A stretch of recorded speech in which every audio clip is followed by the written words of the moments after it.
science on our side. Flat Earth beats on, it's all pretend.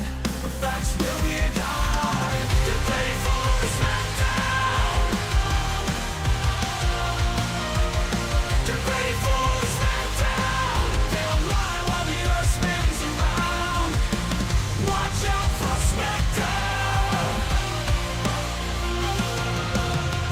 They cling to ancient misconceptions. We've got truth in our possession. No room for doubt, no time to waste. It's time to put flat Earth in its place.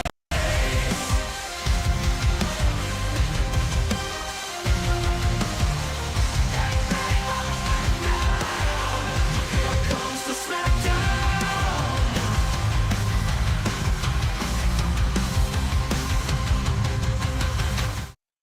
Welcome everybody to MC Toon Live. I'm your host, MC Toon, and I am doing a debate on, they're talking in my ear, on the Clubhouse tonight. I did one last week. No Flat Earthers showed up, but we do have some on deck tonight. So I will be dropping in there in just a second. I just need to get it set up. There it is. They are all ready to go. So let me get them. I would like to do Now you one can hear them, in and space and is bring the facts. Is if at all possible, people can think about what evidence they can provide for their claims. I know it may not really work that well for some claims and so on, but we'll see how it goes. It's not as strict as a typical bring the facts room. So we'll kind of play it by ear. all right. Hello, I'm back. How you doing? What up, Tom? All right. Well, We're fine. why don't whoever Black Muse brought me here, and then you guys want to introduce yourself a little bit to the YouTube audience so they know who you are? I guess I'll go. I go by Black Muse on here. Yeah, we did a collabo. I think last week actually. It was a week ago. Yep. You were kind enough to come to my space. We're in a different space, but still on Clubhouse. So shout out to everybody. I guess in YouTube or whatever. All right, our second person that has agreed to go and who's going to get priority has arrived. Let's go ahead and bring Cosro on stage, please. And so we have two people who have agreed to debate ahead of time. We have others who may build up the courage as they see others go. That's usually how things go. So the order that we'll go in is you'll speak with Tori first, Michael. Okay. And then after that, you'll speak with Kazra. And then any other flat earther that's brave enough that wants to. And they'll all have an opportunity to speak with you one-on-one. That sound good? Sounds good to me. All right. So we're going to go with Tori. I'll defer to the mods how you guys want to do it. If you want to clear the stage, you can. It's up to you. I don't know how y'all want to do it, but y'all can take over. But Tori's first, and then Kazra second. All right, bet. Tori is on you. Yeah. Well, first, this is Rohan and Dr. Copeland.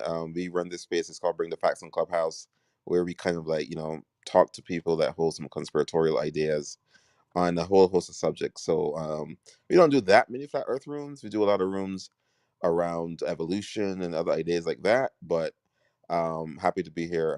Dr. Copeland, if you wanted to introduce yourself, feel free. But if not, we can just go to Tori.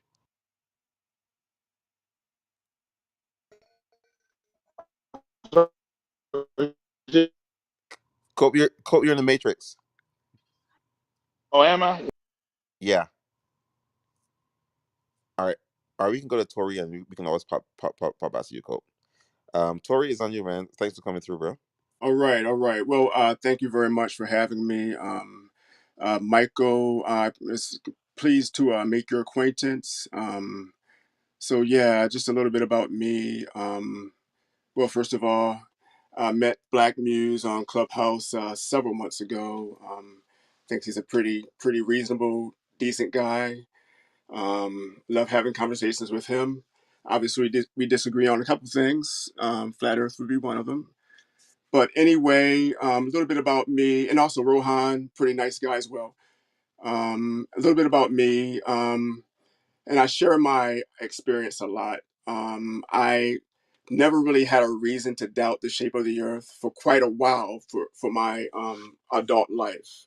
47 years old, and maybe for the last 10 years or so, I've really been a skeptic of the globe Earth, and different reasons for me going down this path. But uh, it's been pretty much that. So just I guess a little bit more. I am, my profession basically computer science. Work at a community college, that kind of thing. Don't really need to get into too much of that, but yeah, I'm just a global skeptic, and I think the best alternative would be the flat Earth, and I'll just kind of rest there. And thank you very much.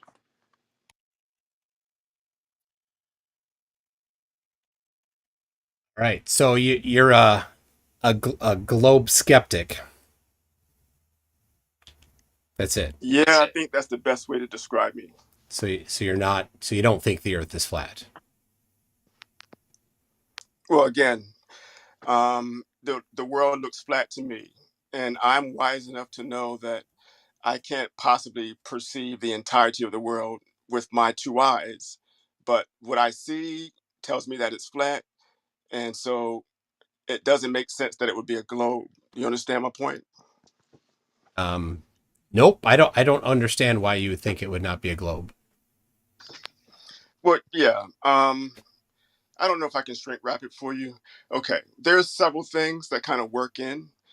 Okay, one thing that I would normally say, and kind of giving my ideas, is what I understand with science is science requires us to use our facilities to observe and also to test or demonstrate. And one of the things that I don't like about the globe Earth view is that right off the bat, I have to defer from my senses. I can't use my senses to detect that the sun is moving across the sky. I have to let someone else tell me, no, it's not that. My senses are wrong. And I can't even get started until I do that. So, right there, I have a problem with, and I think that that's a betrayal of science. That's kind of how I look at it. Well, so science is the iterative testing of hypotheses. That's in essence what science is doing. So you have a hypothesis, you test it, you do it over and over again, and as you do that, you develop a better and better understanding of whatever topic it is that you're looking at. So if you might do a simplistic hypothesis test of, well, what does it look like? Well, it looks flat. Okay, well then let's go to the next step because we're smarter than that. So as a software guy, you could envision writing a three-dimensional simulation of the Earth, and you could envision writing the three-dimensional position of the sun in 3D space, right? And how would that render as you render that on the screen if the Earth is flat, and how would that render if the Earth is a globe? And so that's another way that you could potentially do a hypothesis. You could write the software to do that, and people have, and say, well, let's focus on one thing. Let's just look at the sun. So let's model in our computer simulation here a three-dimensional flat Earth with the Earth being flat for the most part. Apart, of course, there's topography, but in the scale of the size of the Earth, because we know it's many thousands of miles in dimension. So in that scale, the topography is gonna be very small in size compared to the overall Earth. And then let's put the sun up above the Earth at some location. It doesn't matter where. And so now let's do the render for the sun where it's close, and the viewer on the surface of the Earth would look up and see, oh, well, there's the sun.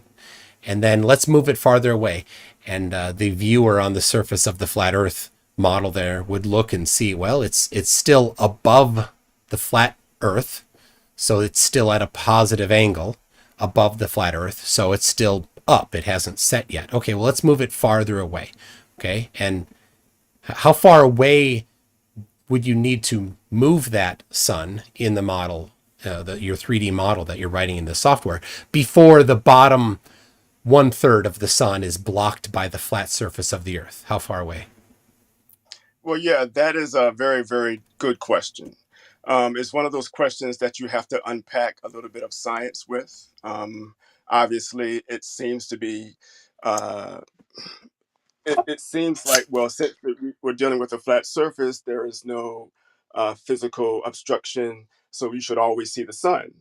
And I have a different view. Now, and I'll say this, not all flat earthers agree, but my particular view is optics kind of dictate what we observe. And I think that the optics will cause it to appear as though the sun is going behind the horizon, whereas um, all that's happening is uh, the the the stimuli that comes to us um, gives us the impression that there's something blocking it, like the landmass, but the convergence of, say, the x and y axis,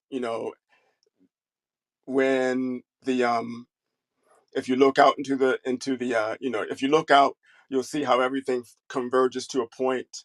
That is happening, and that's what's causing the sun to appear as though it's going over the horizon. It's a difficult thing for me to kind of capture. I can kind of do a little bit more explaining if you need.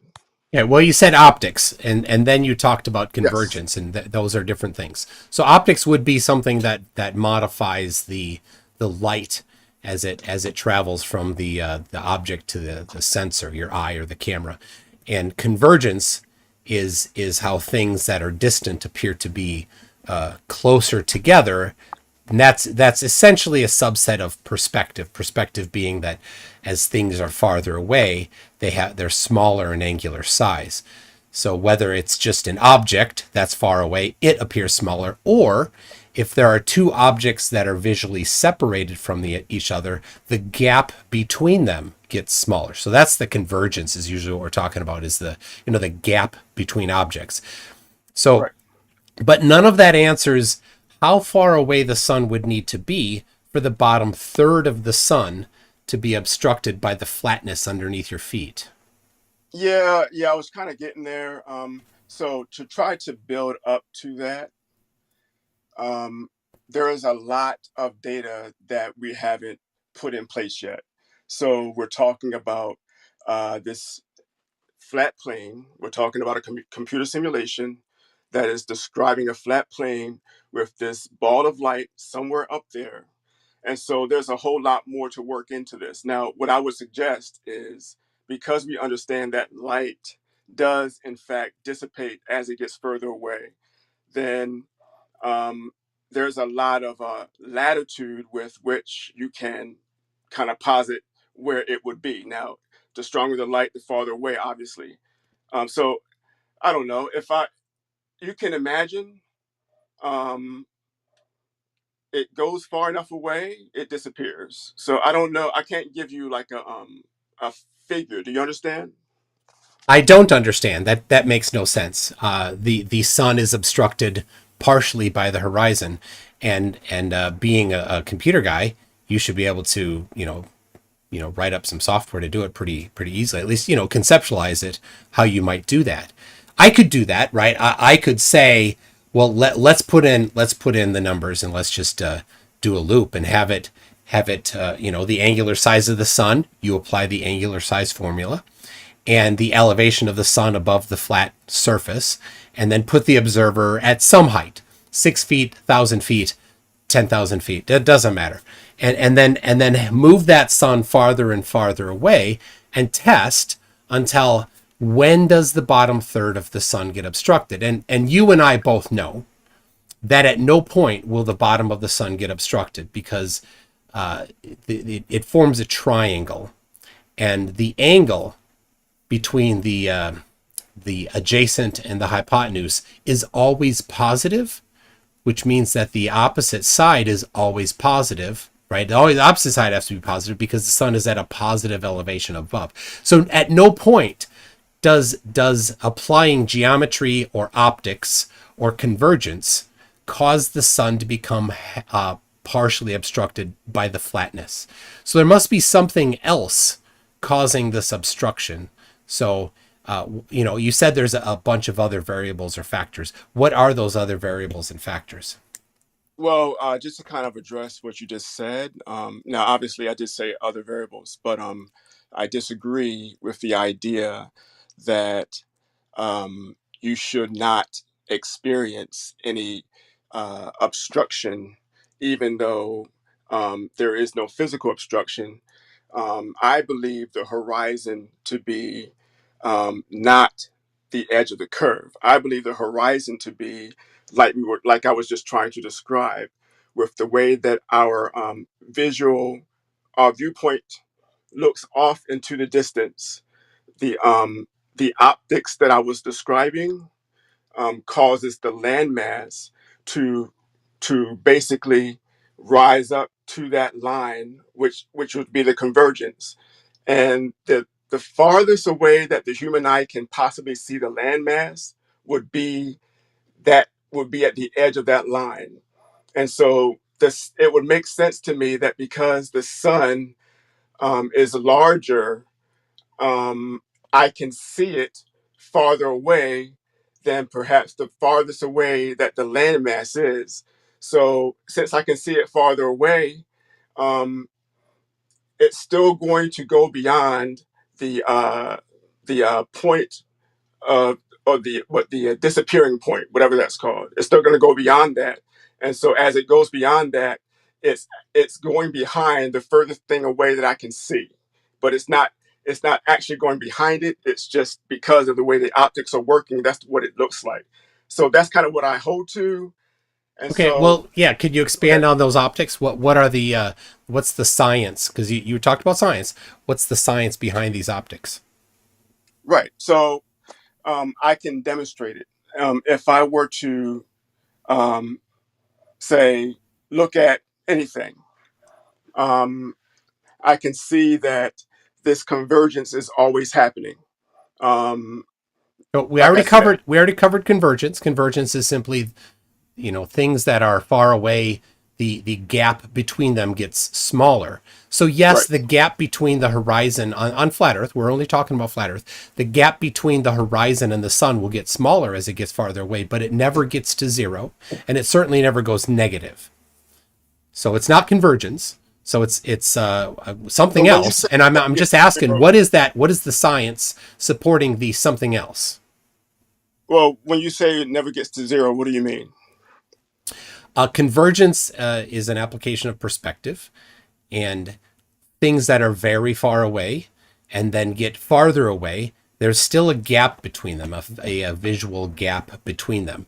And when you double the distance, the gap gets smaller, but it never goes to zero, ever. It's always greater than zero. And not only I, that, it can never go negative. And in order for the sun to be one third obstructed by the flatness, it would have to that convergence would have to go negative, which doesn't happen. That's not how the actual geometry works. That's not how convergence okay. works. Things get closer, O- but they don't overlap. Okay. Well, let's kind of help you understand what I'm trying to describe here. I don't know if we're missing each other in this point. What I'm trying to describe is so with the landmass, which would be, I suppose, the sea. Maybe that's a really good example. Um, the sun going over the horizon, which would be the sea there, uh, you can, it seems as though the landmass rises and falls as your viewpoint gets closer and closer to the surface. And that's important because what it says is if this landmass rises and falls, um, and whatever it is that is going away from you is going to be subject to that landmass, and so it's no longer going to be some generality that there's never going to be a zero convergence because the landmass is going to be relative to where you're positioned. So, and it works out if you're higher in altitude, the landmass is lower. But again, it still conforms to that idea. So I start there, and then I realize that the sun going over the horizon is basically the landmass obstructing the view, not saying that the landmass is a curve that is the shape of the Earth. Yeah, none of that actually explained why the bottom third of the sun would get blocked by the flatness under your feet. None of it Well, yeah, does. that's the thing. It was just It, it was a bunch of things, and so you said so. What you teach? You said you teach at a college, and you no, no, are no. I'm just working in the information technology. okay, and you're a software developer. Yeah. So did you go to college for computer science? Yes. Okay. You took calculus then? Absolutely. Okay. So so so geometry is a cake for somebody that's done calc. So right. So can you draw the triangle that is the flat surface of the flat Earth, right, from the observer to the point directly underneath the sun? That's called the geographic position, or the GP of the sun. And then there's a Yes. 90 degree to go straight up to where the sun is, right? So that's from the Right. observer's position, that straight up line, that's the on the triangle, that's the opposite. The surface of the flat Earth, that's the adjacent, and then the angled line that goes from the observer to the sun, that's the hypotenuse, right? So this is just solving a triangle, right? SOHCAHTOA, simple stuff, covered initially in ninth grade, typically, and then more in 11th and 12th grade in high Sure. school. And if you're doing calc, this is cake. So can you describe the triangle, because that's what convergence and perspective, that's what it all is. It's just solving triangles. So can you Yeah. describe the triangle that goes from the observer to the GP of the sun, and then to the bottom edge of the sun, right? And Okay. I and think and what would that triangle have to look like in order for the sun to be one third obstructed by the horizon? right. I think you really just described it. But I think the problem is presuming that we can see infinitely far away, presuming that if there in fact is no limit to our eyesight, then the geometry would exactly be as you are suggesting. And what I'm suggesting is, because there is in fact a vanishing point, that's going to play into this. So the part where our eyesight limits come in is what will dictate the sun looking as though it's going over this horizon line. That horizon line, um, it interferes with the geometry that you are suggesting, because we can't see infinitely far away. Do you understand? I do, but in this example, the bottom of the sun is closer to the observer than the top of the sun. So if any part of the sun is too far to see, it's the top, not the bottom. So that doesn't make sense either. So I disagree. again, you disagree. This is pretty simple geometry. If the sun, whether you think it's a sphere or maybe you think it's a disk, it doesn't matter. The bottom part of the sun is closer to the observer than the top. That Okay, there's but nothing okay. to disagree. This is really simple No, no, geometry. no. When you're saying it's closer, are you saying that the differential between the bottom of the sun and the top of the sun is enough to um allow what I should not be seeing to be But seen? you What am I you're trying to say? you're the one that is suggesting somehow that the bottom of the sun is too far to be seen, yet the top is close enough. When you're saying that Okay, when you're talking right. about the limit of our vision being the reason why something is obstructing it, Oh, I see. I it see the doesn't make confusion. any sense at all, because if it's too far to see, you just would not see it. It wouldn't appear to get blocked by something. That's a Yeah, I completely see the different thing. confusion. I see the So, confusion. I can clear it up for you. okay. Yeah, sure. So when I would say it's too far away to be seen, what I'm saying is, I've tried to make this clear, it's being interfered with the line. So it just so happens that the bottom gets interfered with first. And so it's not a situation where, say, if the line wasn't there, we would see the bottom disappear first, because you would see the entire thing get farther and farther and farther away.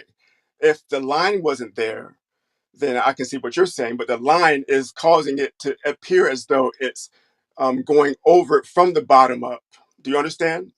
Yeah, but the problem is that the sun actually over a flat Earth could never get near the horizon.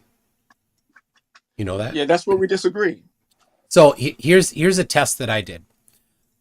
On the two equinoxes, both March and September equinoxes, I measured the angle to the sun at local solar noon at the highest point. I live in Minneapolis and I'm right next to 45 degrees north latitude. And I specifically went to a location that was a little closer to 45 degrees. It's like 45.0 something degrees, so very close. And the angle to the sun was also 45 degrees. So now we have a pretty simple triangle to solve here to get the elevation of the sun over flat Earth. Now in Minneapolis, I'm 3,105 miles away from the equator, and the sun was directly over the equator on both the March and September equinoxes. So since I'm 3,105 miles away, that's the adjacent line, right? And then we have a 90 degree, and then up to the sun, we have an unknown. But we can solve this triangle because we have 45, 3,105, and 90. So what's that triangle? What's the height of the sun over flat Earth? What's the height of the sun? Yeah, from that measurement, it's just a basic triangle. 45, You have 45, 90 triangle. You have to tell me. Oh, okay. Well, it's 3,105 is the other side. A All right. 45, 45, 90 triangle. Two of the sides are the same, right? And the I see it. and Yeah. yeah. Okay, go ahead. And the hypotenuse is a root 2 relationship. So Gotcha. yeah, so I measured, hypothesizing that the Earth was flat, that the sun was 3,105 miles above flat Earth. Now, if the triangulation is wrong, that I've never seen a flat earther correct me on the triangulation, and in fact, most of the time they can't solve the triangle. So that's how high it is. Now, if that's the height of the sun over flat Earth, well, that's easy then to figure out the height of the sun 12 hours later in Minneapolis, because it's going to be straight north from me, right? If I turn 180 degrees from where it was at local solar noon, it's going to be somewhere over the Indian Ocean on the equinox, on the equator. And so I go from Minneapolis to the North Pole is my line of sight, and then from the North Pole to the equator. Well, that's a fixed distance, and we can solve that same triangle. And we get a rather large positive number. I think it's 15 degrees. So according to geometry, the sun must be, don't quote me on the exact numbers, about 15 degrees above the horizon 12 hours later, as seen from Minneapolis. So it can't even get close to the horizon. None of this vanishing point, this vanishing line, the convergence, none of that matters because it could actually never get close to the horizon. So now I got to ask you, why would it even get close to the horizon if the Earth is flat? Because geometry demands that it can't. Well, yeah, there's a lot that I still have to kind of understand from your experiment. You were in a geographic location that lends itself to the sun being directly over a certain point. Is that what you're saying? Everybody on the Earth Okay. can measure the angle to the sun on any day of the year. But I chose the equinox because it's easy to understand that the sun is over the equator on that day. Okay. Right? And so you're saying that the horizon then I wasn't is saying never anything going about to the get, horizon, really. well, you're saying that the sun is never getting close to the horizon. That's what you're Yes. saying. Yep. It Now, could. Applying geometry, it cannot.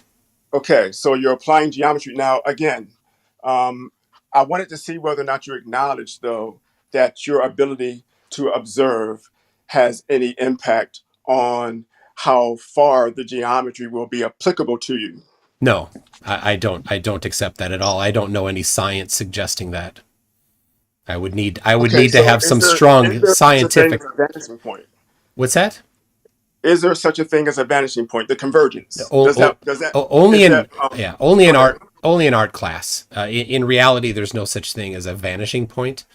That's not a thing. Okay, well, yeah, we disagree. Yeah, but I think you'd need the science to support that, though, right? You came into this talking science, so I'm going to expect you to have, you know, science. okay. So what by science do you mean? I need to find some peer review definition or something? No, I would expect some sort of experiment at the least. It doesn't have to be peer reviewed, but Okay, some experiment or some way, I some got one. phenomena that explains this. And of course, it couldn't be this situation, because this Sure. situation would presume the one thing that's in question. So it has to be external to this situation. Yeah, I got one for you.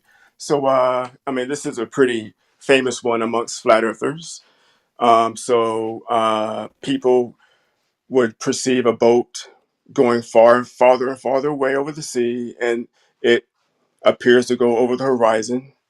So once you bring in, say, a camera with a stronger ability to view, then you bring the boat back from over the horizon.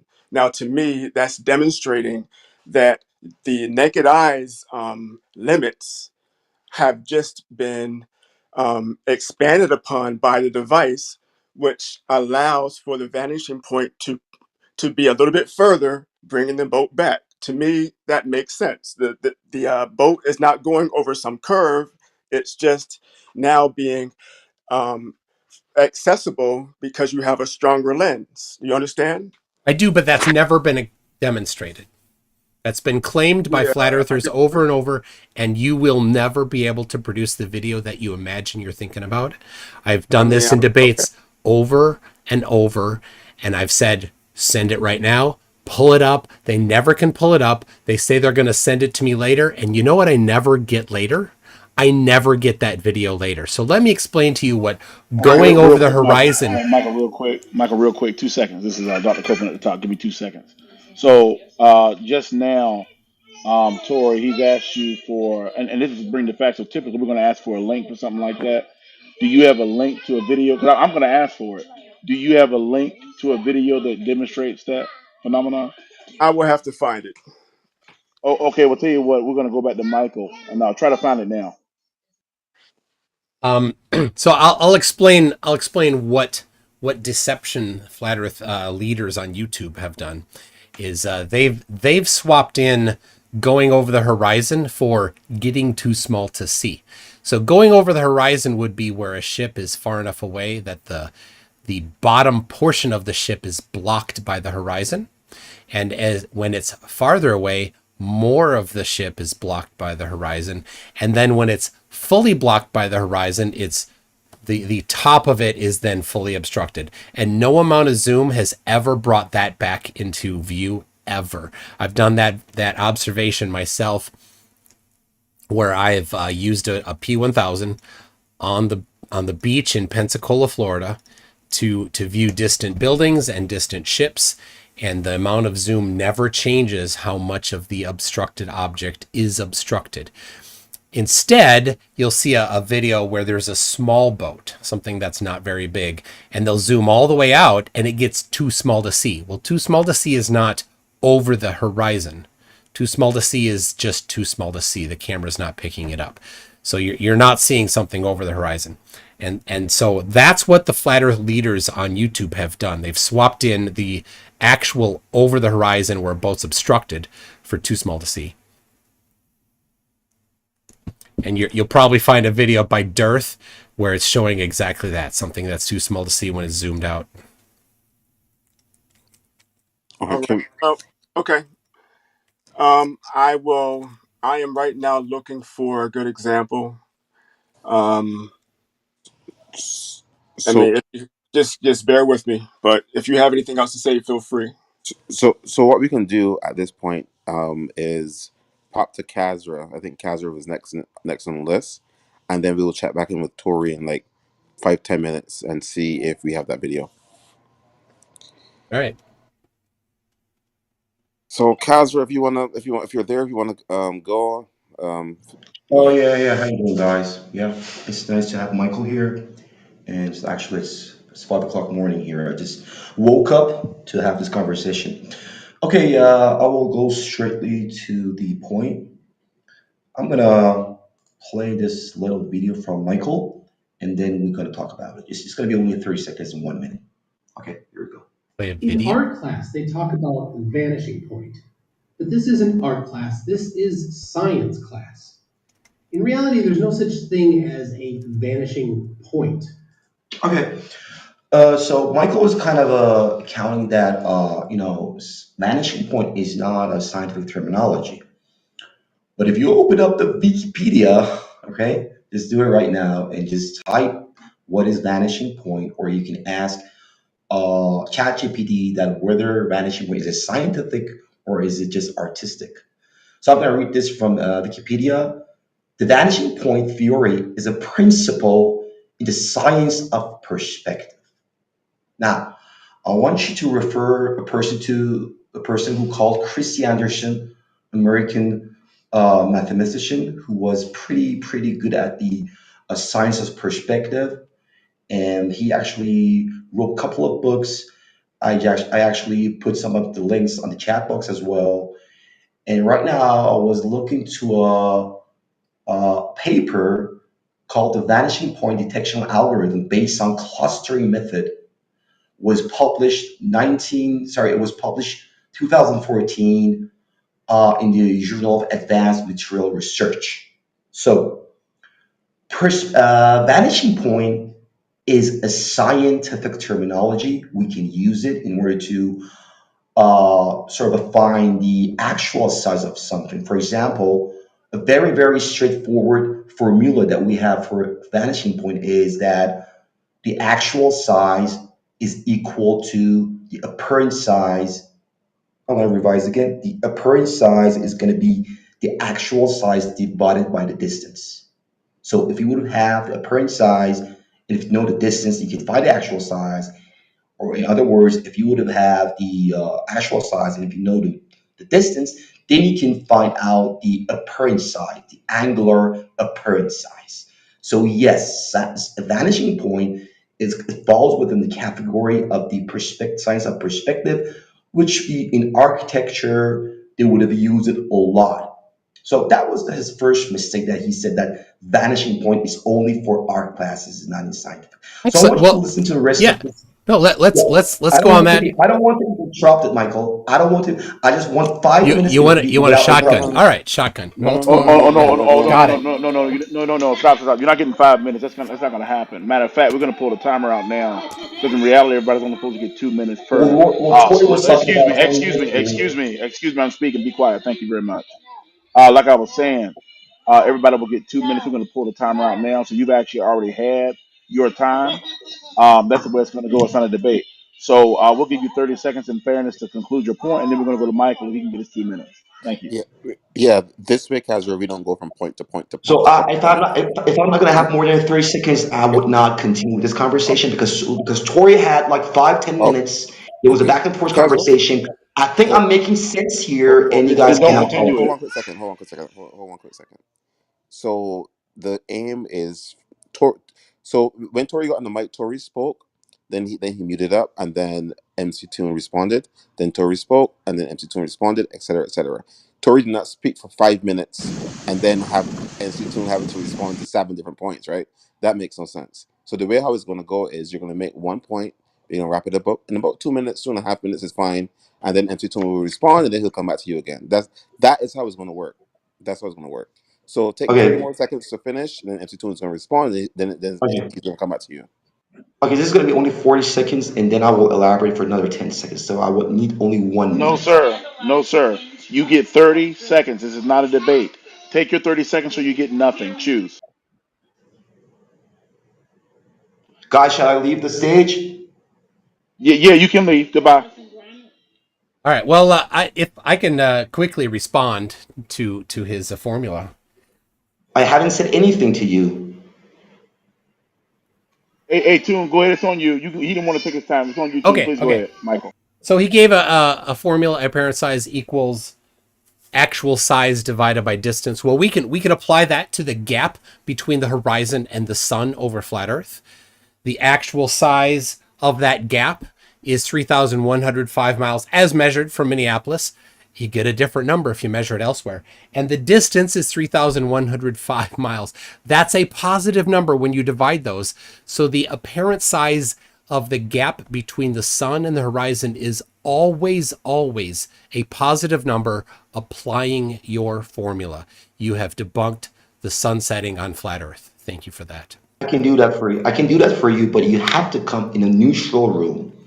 You can see right now, they're not giving me any time Hey, to Castro, break down Casper, all these Casper, things. you have Okay. 2 minutes right now. Casper, you have 2 minutes right now. Why are you crying? You have Okay, two listen, minutes right listen, now. listen. your timer Okay, starts listen, now. listen. 2 minutes starts in These three, are two, not one. If you want to waste it, okay. Okay. crying, you can. Alone 2 minutes visible at starts now. all, Okay, listen, listen. based on their size or their position in your view. Looking again at the Snellen chart, the flat Earth claim is that things that are too small will completely disappear. As they get farther, more things will disappear, and for some reason, only bottom up. According to flat earthers, if we invert the chart, the large E will vanish bottom up, with increasing. Okay. Uh, so he's claiming that vanishing point would happen bottom to top. Incorrect. Vanishing point will shrink the size of an object from all direction. It does not disappear from bottom to top. Mr. Michael McToon, you got to understand that the vanishing point is when the size of anything will start shrinking from all sides isotropically, start shrinking, becoming smaller into the middle. It does not disappear bottom to top. This is clear for every flat earther. So on the globe model, yes, things will disappear from bottom to top, but on the flat earth model, the vanishing point, that's why when you fail to understand the vanishing point is a scientific terminology, I can understand that why you would think that the vanishing point would be disappearance from bottom to top. No, it does not stop from the bottom.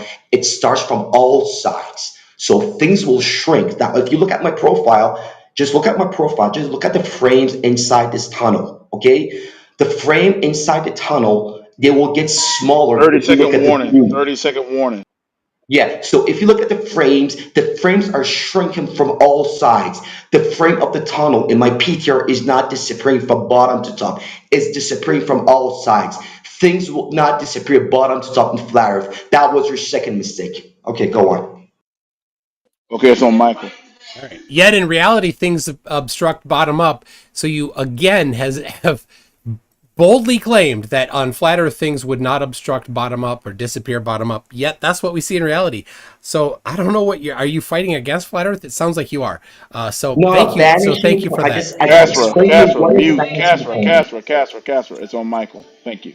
Go ahead, Michael, unless you complete. All right, thank you. Yeah. So yeah, I mean you've completely destroyed flat Earth there by saying that things won't be obstructed bottom up. But again, why is the sun the same angular size midday as it is as it's setting, angular width? Why is that? It according to you brought up the science of perspective and vanishing points and whatever, and you gave the formula. Yet it doesn't work according to flat Earth when we actually apply the geometry. But if you want, I would love to see you do the actual geometry.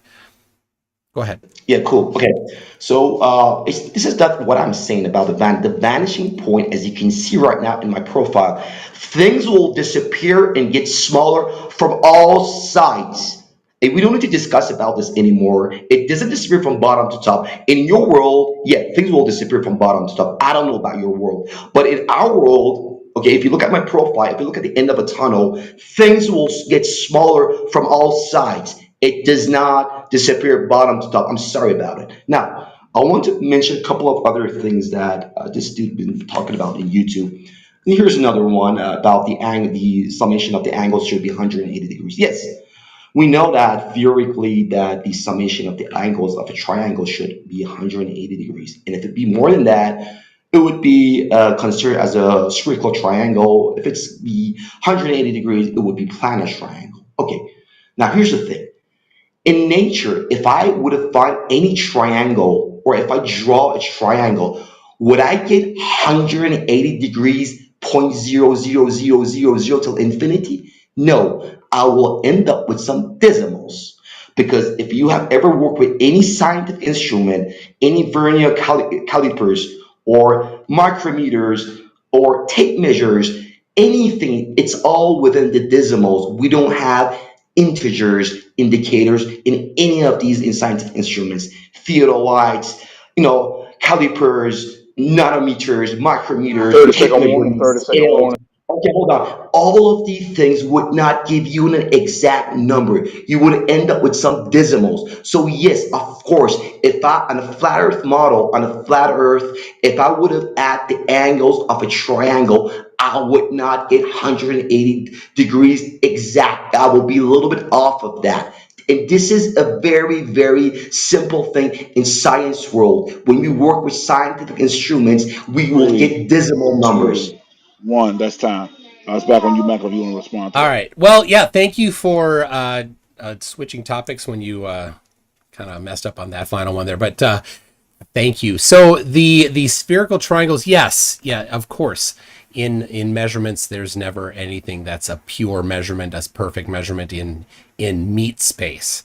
So when they do measure the spherical triangles, there is listed with them a margin of error of all of those measurements in the surveying book. Specifically, you maybe are talking about the transcontinental triangulation, the American Arc of the Parallel, published in 1900, where the largest triangle had a spherical excess of 2.35 degrees.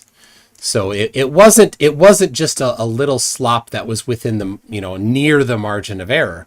It was a very large overage over the margin of error, 2.5 degrees, 2.3 degrees. So it wasn't because of instrument error. And so what you're talking about, the word you're looking for is metrology. That's the science of precision measurements. So yeah, look at Okay, all I of want those you to look at measurements. the All of those measurements have specific margins of error listed in them. Or real quick, hold on real quick. Casra, do not interrupt again. If you do, I will Sorry, I remove you. didn't understand that he was talking. Sorry. Okay, go on. No, I'm he's complete now. I'm Now it's your done. turn. Oh, it's finished? Okay. If you look at my profile, this is exactly that experiment that you've been talking about. Can you look at my profile, Michael, right now? Look at your profile. Yeah, this is exactly what you've been talking about. That experiment. Mount Lola, Mount Dialpine, Helena, Mount Helena, blah blah Yeah, blah. Yeah. Is that yeah, right? yep. With Sigits, yeah, with us, you had this conversation with Austin. Okay, so I want you to look at the first station, Mount Lola, Mount Diablo, Mount Helena. Now, as you can see, the first column is Dude, the angles of I these. can't see, I can't look at the zoomed in. I But you just see have the to, yeah, little but tiny let one. me tell you, okay, but this is your own material, okay? This is your own material. I just took a screenshot from your video. So I just want to tell you that how much is it off? Can you tell me what would be the order of the amount of that has been off 180 degrees? For example, the first station, as you can see, if you add the angles, it's going to be 180 degrees and 55 seconds. So 55 seconds is the amount of that you're off the 180 degrees. And just because of this 55 seconds, you guys are saying that we're living on the globe model. Okay, now listen to this. How much is 55 seconds in a degree? We know that every second is 3,600 of a degree every second, right? So I have to divide this 55 second to 300. 30-second rule. 30-second rule. Yeah, I have to divide that to 3,600 degree, so I will get in degree. Now, if I do that, this would be a very, very small number. It would be 180 degrees, 0.00001. It would have four decimals. It would be first three zeros and one decimal after 180 degrees. So yes, this is very, very normal because we have such a thing 4, called tolerance and 3, Prismal limits. 2, This will be within the 1. limit. That's time. This will It's be on. within. Got it. You That's don't do time. you don't do Calm the same down, with you don't please. do this the same thing Like, with let's. Michael. That's Can I moderate this? that's time. Hey, Jamal, if you come off mic and it's not your turn again, I'll kick your ass out of here. Try me. It's on Bullshit. Michael. Okay, bet. Say less. I'm a lot of things. I'm not a liar. You have a good night. Cool. That's how it's gonna go tonight. Check me out. It's on Michael. All There's right. a 2 minute rule in effect. Oh, hold on one second, Michael. Okay. There's a 2 minute rule in effect. It's not up for debate. That's how it's gonna go, unless Rohan changes that. But at this time, that's what it is. Michael, it's on you. It's your time. All right, thank you. Well, so yeah, that's an excellent example. It had an excess of I can't look at it specifically. I don't know what page it's on in the book. It's a 1,000-page book, so I don't know offhand. But a 50 arc second spherical excess is a good amount of spherical excess. Those measurements are precise to 1/10 of a arc second or better.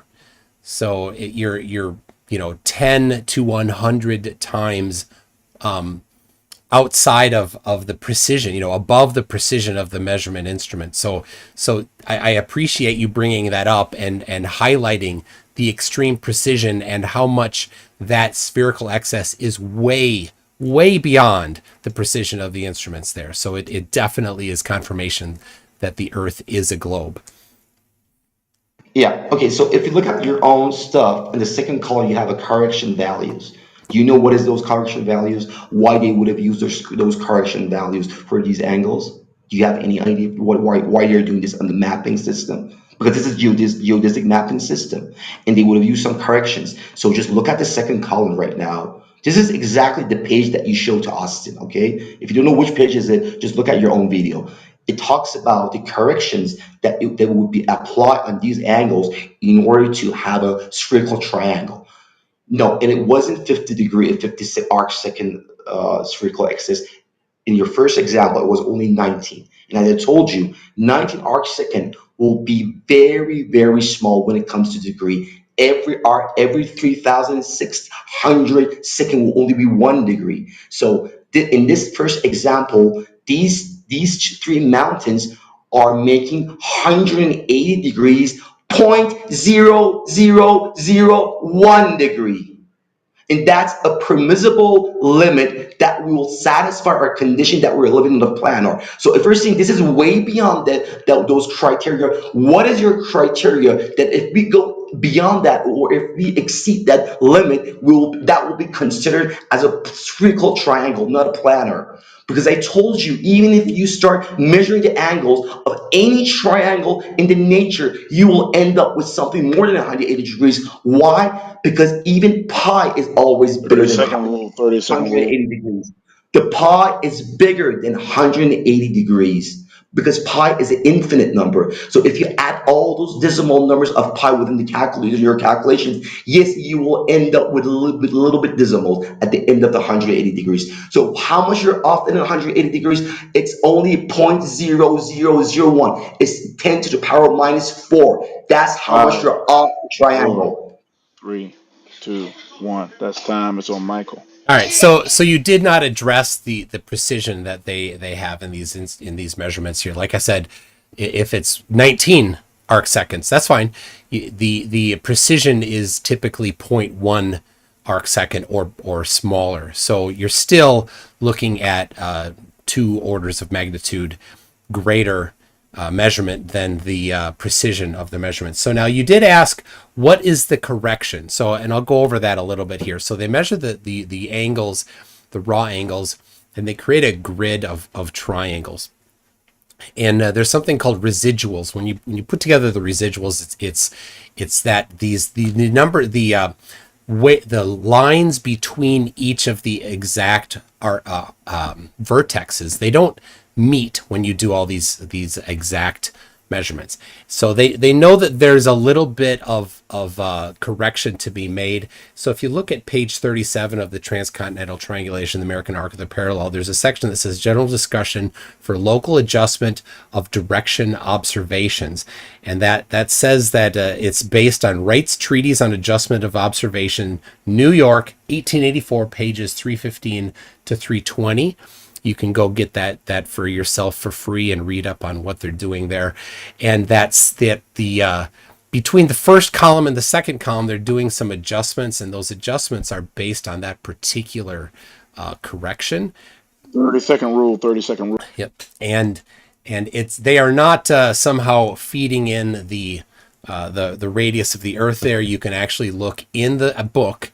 They detail how they did those numbers and exactly where it comes, and it's a zero sum game. So they'll adjust one triangle by 0.1 arc second plus, and they'll do another triangle by 0.1 arc second minus. They're typically smaller numbers than that, though. So 4, 3, 2, So 1. yeah, so Real corrections quick, that Casper, okay. real quick. Yeah, I didn't start your time. Real quick. I got real quick. Hold on 1 second. I didn't start your time yet. I promise. A lot of people are in the comments. Most of them flat out saying that we're not timing this fairly. You're lying. As soon as the individual starts talking, I start the timer. I got it on lap time. That's cap. That's bullshit. That's not what's happening. Michael is just happens to be a little bit more concise typically with his time than Casra. Okay. If you don't believe me, all you got to, excuse me, Madison, it's not your turn. Thank you very much. I'm timing this fairly. Rohan, if you're still here, Bro, please I'm corroborate the here, time also. bro. I'm timing as well. Thank Every you. time you say 30 seconds, I'm showing 30 seconds. Thank you. So we're timing it fairly. Stop crying. Everybody will get a turn. Stop crying. It's on Kazra. I'm going to start your timer as soon as you start talking. It's on you. And Yeah, so Casper, can you make this like the last round? We'll see if we can get in some other voices. Go ahead. okay, yeah, if you look, as I said, Michael, just look at the second column. Those corrections that you were saying is because they wanted to map these angles on a spherical angle. That's the only point. That well, why you'll you need have to to prove that. because You okay, so can't look at the interrupt him. Hold second. on. Okay, okay, You hold can't. on. No. Kazra, in your defense, Michael, you can't interrupt him. It's his time. Okay, so just look at the second column, okay? There's some correction numbers. So either they're gonna add these numbers or they're gonna subtract these numbers. And once they do that, they will end up with an isotropic spherical excess. So the whole point is that to find those spherical excess by these angles that they have. How they are doing that, they have the angles, they will make some corrections, and once those corrections are made, and you can see in the second column, it's called corrections. Okay, and once they do those corrections, the corrections will lead them that they're having some edges which they have excesses, they have spherical excesses, or the angles have spherical excesses. They're finding these excesses just by making these corrections. And why they're making corrections? Because they wanted to map the flat earth on a globe surface. This is what they're trying to do. They wanted to map a planar triangle on a sphere, so they would need isotropic spherical excess for every angle and for every side. In order to do that, they're gonna make some corrections. That is my first. That was my point. So far, I made 2 points. First, 30-second rule. perspective. 30-second rule. Okay, vanishing point is a scientific terminology. There are hundreds of books and papers that are talking about the vanishing point. Vanishing point does not start from the bottom. Vanishing point starts from all sides. And this is a very, very simple thing that not only flat earth, most of the globe earth notice that the vanishing point, the thing that does not disappear bottom to top, it will disappear 5, from all sides. 4, Yeah, so these are 3, two most 2, very important things that 1. this dude needs to That's understand. time. And later, if you That's want to talk about time. sunset, I will That talk is about time. sunset. That is time. Thank you. All right. Well, I did interrupt and I asked you to prove it, and then you did not. You neglected to prove it. All you did was you reasserted the same thing that you asserted before. So if anybody is free to look at the transcontinental triangulation, the American arc of the parallel, you will see that the triangles measured over the Rocky Mountains, they, just like all of them, they have the application of Wright's treaties on adjustments, and the adjustments that they make are zero sum gains to the triangles. They are not baking in the radius of the Earth. If they are, then all of the math that they've done is in the book. You will be able to just point me to what page of the book they did that, or you could take the raw measurements, because they have two parts. They have the raw measurements, and then they have the triangles, each individual triangle that they did based on the raw measurements. If you want to even see the work I've done on the topic, you can go to my website, mctoon.net/se. I have a spreadsheet in Google Sheets. You can look at yourself. You can look at all of the raw data from that book that's been typed in by some very great volunteers. And you can even see in some of the sheets, I did the application of the raw angle measurements to the 30-second rule. to the triangles with the application of the corrections based on Wright's treatise on adjustments. And you will see that none of them use the radius of the Earth in that, and all of those adjustments are smaller than the spherical excess in the, especially in the triangles on the west coast. All right. All right, Hold on, that's on you, Kelvin. bro. Let's check with Tori really quickly and see if Tori found the video. I have a note here to check about Tori, and then we'll check with Madison and Jason and see if they have anything. Yeah, sure. I did add that video to the chat. You can scroll up and you'll see the link there. All right, let me see if I can find it, and I'll pin it to the top if I can find it. Sorry, Tori, if you posted it a while ago, it may be tough to find it, bro. Yeah, Uh, just repost it. If it's still in your Yeah, I'll clipboard, post it right so we now. I will got you. look it up and I will put it on the top, Rohan. You can go on. okay, cool. All right, cool. So we'll put it to the top, and then we'll come back to it. So let's check and Rohan, see. can I say something to you, Rohan? Can I say something? Because you were a referee here. You kind of like a referee. I just want to say that, If yeah, you can that make it is in 60 probably seconds. what, yeah, only 30 seconds. The amount of degree that we're off 180 degrees within this experiment is in an order of thousand of a degree, thousand of a degree. So Michael is talking about how much we're off of this 180 degrees for this triangle. It's only in order of thousand of a degree. It's not a 1 degree, 2 degree, half a degree, tenth of a degree, hundred, thousand, 10,000, sometimes 10,000 of a degree. And if we look at the radian, it will be the order of 10,000, 100,000 of a 30 seconds. degree. Okay, so this is a very, very small deviation, and it's normal in scientific instrument. Okay, I'm done. Okay, thank you. Appreciate it. Let's check with Madison, see if Madison has anything. I saw you were coming off mute earlier. Well, is the reason that what's his name? Neg Ativ is the reason that you're here is because this is you founded No, this house no, or this is we're your not room or doing. something. No, do you have anything to the flat Earth topic? Not about moderation or anything like that. I mean, that's not part of the conversation right now. Thanks, I asked my question. Thank you. Okay, cool. All right. Yeah. Tori's link is on top. Okay, cool. All right, so Tori's link is up top. Let's see if Jason has anything, and if not, we'll go to Tori's link. All right, Jason doesn't have anything right now. All right, cool. So I guess we can take a second and see if we can. I know it's kind of hard to consume video on Clubhouse, but if people can try to look at the link to the top, and then we can see if Michael has anything to link to the top. So I'll take a second and watch it myself now as well. And while you're doing that, I've invited Jamal back up. Again, we're gonna keep this room moderated in the way it needs to be moderated. So if you come off mic out of turn, I'm gonna warn you one time. Then after that, I'm gonna kick you to the goo. If you do it again, I kick you out. So I've invited him up. If he wants to come back up, that's fine. If he doesn't want to come back up, who really cares? With that being said, I don't know how you want to do it, Rohan. Do you want to just let people consume the video real quick, or how you want to do it? It's on you. And I'm Yeah. bringing some people up that are invited that are trying to come up and speak. Okay. Cool. No, that's perfect. That's Copeland. Let's say Madison has one more thing. So Madison, go ahead. Well, you said I can't ask about moderation, so I'm just wondering. I mean, did y'all already lay the rules out? You're just saying it's just a standard way how the room works. Each person speaks for 2 minutes, whether it's a debate or not, and then what? Just you just get to say something for 2 minutes and Yeah, move yeah. to You the can next say person. something for two. Yeah, yeah, yeah. You can say something for 2 minutes. You can go back and forth with MC Tune, who is gracious enough to be here today, and go as long.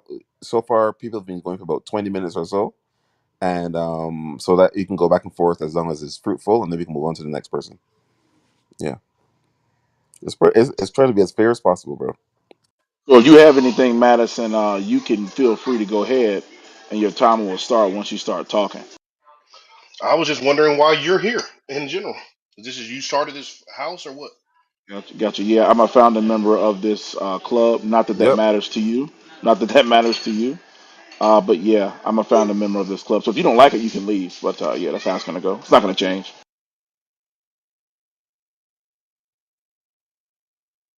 All right, I'm gonna take 30 seconds to watch this video really quickly. Dr. Kotoku came up. I'm not sure if you're a flat Earth globe denier or not. Um, you can speak and let me know. Oh, wait, can you hear me?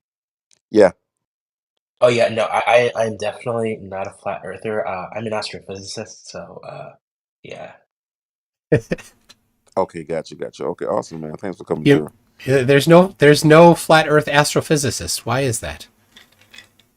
Because we're not idiots. Sorry.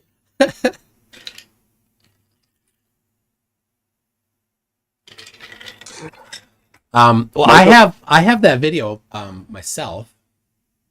did you want to speak to it, Michael? Yeah, I can speak to it. So if you look at if you go to 20 seconds in, and so this perfectly demonstrates the exact thing that I was talking about. That the video where it goes over the curve and zoom brings it back, that never happens. It just gets too small to see. So if you go to 20 seconds, you can see this ship. You can see the hull, and it looks like the bottom of the ship. Some of the hull is blocked by the horizon, and when you play it forward, it unzooms, right? So it's zooming out. And so if you just play it a little bit, if you go, I put it at a quarter speed, and it goes out for one chunk. It goes up to 21 seconds, and all of 1 second it zoomed out a good I don't know how much, but a chunk of zoom was zoomed out, and the amount that it was zoomed out, whatever, the amount of the ship that's obstructed is exactly the same. There isn't any more or any less of the ship that's obstructed when it was zoomed out that first section. So you can keep playing there. Like I said, I'm at quarter speed so that it goes slow for me because they zoom pretty quickly. And now when you get to, let's see, 25 seconds, I'll pause it at 25 seconds. It's zoomed out farther, but the same amount of the ship is obstructed. No 30 more, seconds. no less. And when it gets zoomed out even farther, same thing. No amount of the unzooming changes how much is obstructed. It just gets too small to see until it's just too small to see completely and you don't see any of it. So it did not go over the horizon. And so the zoom didn't change how much was blocked. 5, 4, 3, 2, 1. That's time. Tori, did you want to respond to Michael? You responded to your video. Would you like to respond? If so, you may have your 2 minutes. Yes, sir. So, yeah, I disagree with what your observation of this video is. I'm looking at it on my computer screen right now, cycling through different seconds. So as I look particularly between seconds, say 30 and I would say around 50, actually, no, 30 and 40, I can see, no, that's not good. All right. So, as, okay, hold on. Oh, great. Now I'm losing my time here. Um, I'll just make this comment. It looks to me like the entire boat it disappears. And on a large screen, it Oh, looks what to the me hell? Are you like, kidding me? say what? Sorry, I apologize. Yeah, it looks to me like the entire boat disappears over the horizon. And I disagree that it's just too small to see. It looks like it's the horizon has risen above it. That's what it looks to me like. And I'll just rest there. All right. That was Tori's time. He was at 1 minute 15. Just in case people think we're still trying to cheat people on time. Thank you very much, Tori. Rohan, it's back on you. How you want to moderate the conversation from here? And I've invited Jamal back up. It's not letting me bring him back up. Maybe Miss could try to bring him back up, unless he doesn't want to come back up, which is fine. I really don't give a shit either way, but just FYI.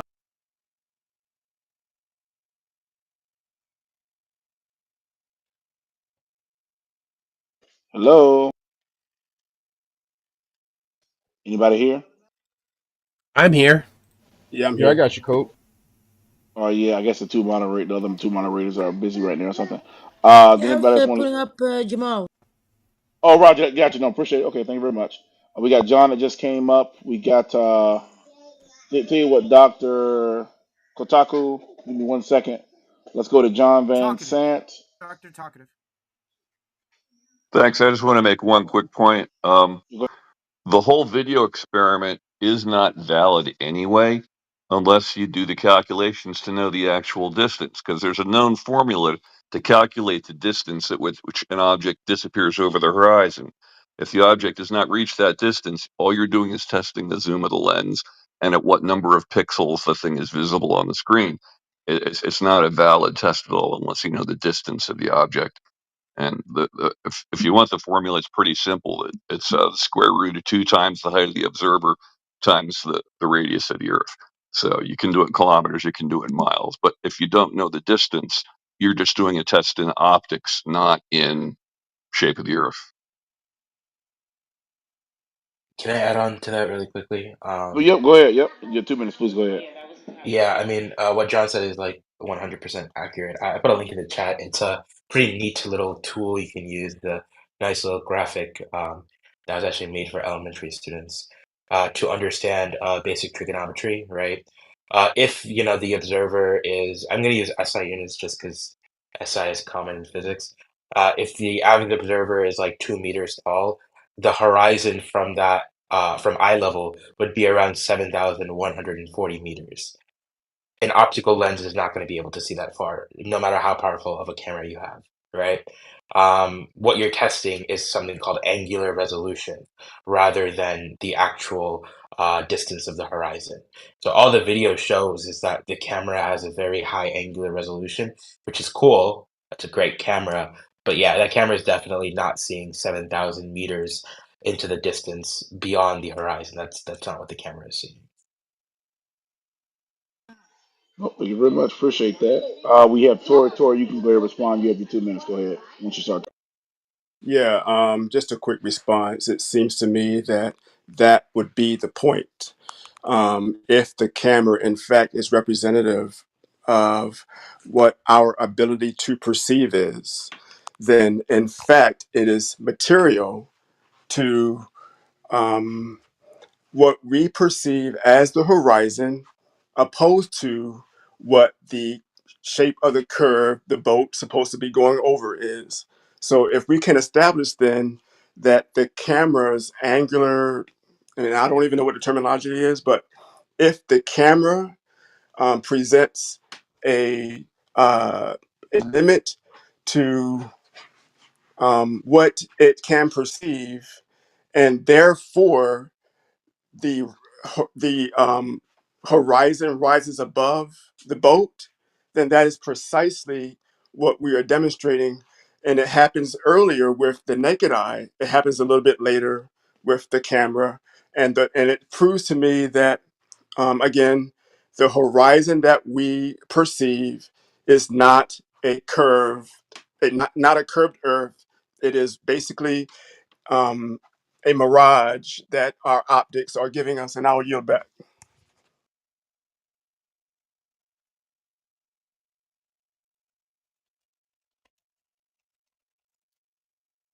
Could you just provide the formula for that? Yeah, I don't have a formula for you. Yeah, there's the problem. Never do. Flat earthers never do. You ask for science, you never get it. I'm used to it though. Can I say something? Just want to know that did Michael understand that the vanishing point does not start from the bottom; it goes from all sides. Did you got that, Michael? I've heard you say that, yet things get obstructed bottom up in reality. So that doesn't quite work for you. You've No, debunked I'm just flat talking Earth. about. I'm talking Yeah. about specifically about the vanishing point, not about the how you things in the world see things in the world. I'm specifically talking about the vanishing point. How does a vanishing point would have worked? So if you look at my profile, you could see that things will shrink from all sides. This is the definition of the vanishing point. In vanishing point, it does not start from the bottom. You have to review that. This is Yeah, not what flat earthers I are saying. don't disagree with you there. I completely agree with you there that in reality, things, the vanishing point would not cause things to get obstructed from just the bottom up. Yet in reality, somehow things do get obstructed bottom up. Something must be in the way. I'm with you. Okay, cool. So you acknowledge that the vanishing point is a thing that it does not start from the bottom. It's the thing that is the isotropic sort of a process that will happen from all sides. Cool. So you got to understand that flat earthers, if they're saying that things are getting disappeared, it's because of the vanishing point. Now, if you were to think that things will disappear from bottom to top, you got to understand that none of us, at least myself, within this 35 years and all, I have never seen something will be disappear from bottom to top. Never. Because if that was the case, then not a single flat earther would have existed in this planet. Did you know that? Well, I've seen them get obstructed bottom up, so you're not looking very hard. Okay, okay, cool. So, kind of understand. So, vanishing point is a scientific terminology. Vanishing point does not start from the bottom, and we know that all the triangles in the nature will end up with more than 180 degrees. So, these are the points that I wanted to tell you, and there are more points that I want to tell you later, but it's not that I don't have the time here about the why the sun doesn't set on the flat Earth model and lots of other things. So, if you like, you can follow me, and later we can have a better conversation because I think that you don't have a good flat earther around yourself. Because if you would have, you would have come with these, these explanations like the things will disappear from bottom to I've been top. asking for years for the geometry and math to explain sunsets. Maybe you're the one that can apply the geometry of flat Earth to predict the time that the sun will set tomorrow for some location. No, the Your sun would not choice. set it. Well, yeah, Exactly. if the Earth were flat, the sun would never set, but yet it does every day. So somehow the sun sets. How's that happen? Yeah. Okay, so the only thing that was correct in your videos that I've seen so far was that 14 degrees that you found. That was correct. Excellent. You did a good trigonometry and you found that the most distant sun on a Gleason map or a flat Earth map cannot be below 14 degrees. Cool. I acknowledge that because I'm a science man. Okay. Now you might gonna ask that how flat earthers want to explain the night. Now, if you want to know how this night will be explained in the flat Earth model, it's by the decay and the dissipation of the sun visible light.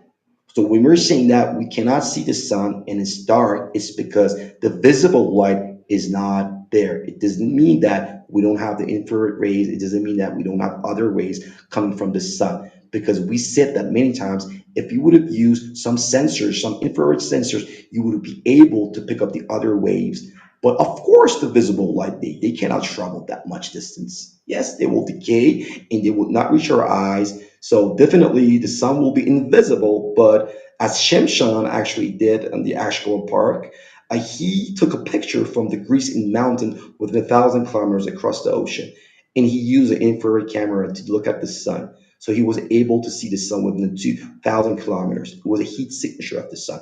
And why he was looking at the sun and how he was actually looking at the sun because he was looking at the infrared rays, not the visible rays. Yes, the visible rays will pretty much get decayed as the sun goes away. But what about the other spectrum of the electromagnetic waves? What about the rest of the spectrum? We don't know. But I Can know. I respond really quickly? Photons cannot and can never will like decay. This is literally against every understanding of quantum mechanics. Like So Yeah. why you cannot see the visible light? What are we photons talking about? have a zero rest mass, right? Like you can only decay if you have a non-zero rest mass. Photons have a zero rest mass, meaning they can never be put to rest. They travel continuously in straight lines and cannot decay. Also, visible light and infrared are not different types of particles. They're photons with different wavelengths. So Yeah, infrared and visible light are not different things. They're the Okay. same thing. So They're both photons. One is traveling at a different wavelength than the other. They're the do you know same what thing. is attenuation? Do you agree that the waves will attenuate as they travel within the medium? Well, photons are wave particle duality, so No, they I don't talk behave about like photons. both Let's talk waves about and light. particles. Okay, Light light is not light Light photons. is is made out of photons. photons. Light is Okay, photons, and light so act okay, just like we don't. particles and waves. It's called the wave So particle duality. you're saying that they're not dissipating. You're saying that the light wave will never, never, ever dissipate. Photons cannot dissipate or decay into neutrinos because they have a zero rest mass. In So quantum what is mechanics, decaying you then? can only So what is decay decaying? into a lighter element if you have a non-zero rest mass. So for example, right, nuclear decay of elements happens because elements, right, like for example, uranium has a non-zero rest mass. Photons and other subatomic particles related to photons have a zero rest mass, meaning that they cannot decay. Now, if they were able to decay, photons would be able to decay into neutrinos. Photons do not decay into neutrinos. If they did, I Okay, guarantee you in the 1970s, particle physics would be a lot yeah, easier. yeah. So you need to review your own everything that you study. We know that the electromagnetic wave will decay with the inverse square law. This is the inverse square law is the That you formulation say of decay. Well, intensity. Decay's the Hold wrong on, word. what? hold on. Yeah, so hold on. When we're talking about decaying and dissipation and It's attenuation, we're not talking about decay. the way. Wrong word. Okay, sorry. Okay, probably I did not use the Are you right talking about word, but like we're alpha talking about. decay, beta decay? Like, what kind of decay are we He's talking not about talking here? about decay. We're Because photons talking do about neither. attenuation. We're talking about attenuation. We're talking about dissipation. We're talking He's about talking this about the wave. Is inverse this square law. what is this? Yeah, it has an inverse square law. Exactly. The intensity of the sun will lose its energy with the inverse square law. Is that correct? Is that correct? Yes. The intensity of the sun, Okay. but So Yes. that's if not that's like a correct, it means But it that. Hold never on. it Hold never on. goes to zero. Yeah, exactly. Exactly. It never Yeah, goes to zero. so you'd always see it. Exactly. Thank you. Yeah, you'd Yeah, always see it. exactly. No. You're not gonna always see it. The reason that you would see the red sun at the sunset because the red has a higher wavelength and they can reach your eyes, but blue cannot. And the reason that you see the Oh, blue you got that sky in the middle of backwards. the day, You got that backwards. no. I'm sorry. The red has a higher wavelength. It has a No, higher range no, it doesn't. compared to the blue color. It It doesn't. red has a shorter light wavelength or a lower frequency. Sorry. Um, Oh my God. Okay. but none of this matters because if If you wouldn't you're listen to me, confused. bro, No. Michael, No, you're I'm very not, bro. I'm confused not on a this nerd. topic. You're highly No, confused on this topic. You're confusing You everything are here. you are Okay. conflating decay with inverse square law, and then you're talking about red light versus blue light, and somehow tying that into inverse square law. None of that Yeah, it's decay. is It's decay. related. It's decay. It will No, lose its energy as it travels with the medium. This no. is a property of every wave. Oh my Yes. gosh. Yes. Yes. Oh my Yes. gosh. Exactly. All right. Make a fool of yourself. Go Attenuation. ahead. Make a fool of yourself. No, No. I'm not making a fool of Of myself. course We you are. know that the wave will, based on the second law of thermodynamics, okay, we have loss in the everything. So the Oh well, wave hold on. of the Could you Earth, just sun, for the audience? I mean, I have 500 people watching on my YouTube. Could you for them state the second law of thermodynamics, please? oh, you're asking me these stupid questions, right? Yeah, you just cited the Yeah. second law of thermodynamics, and I have 473 people watching on my channel, and they probably don't know. You know, some of them will, but they probably don't know the second law of Okay. thermodynamics. So could you just state it for them, please? Yeah, the entropy of isolated system will always increase over time. Excellent. And what can you give me an example of an isolated system? I'm an aerospace engineer. I have masters. I don't need to answer these stupid questions. So Actually, I well, just only so have just for No, the actually, real quick. Actually, you do and bring the facts and bring the facts. If you ask a okay. question, you will answer. Second Hold on, law of excuse me. thermodynamics. Excuse me means stop talking. Thank you so much.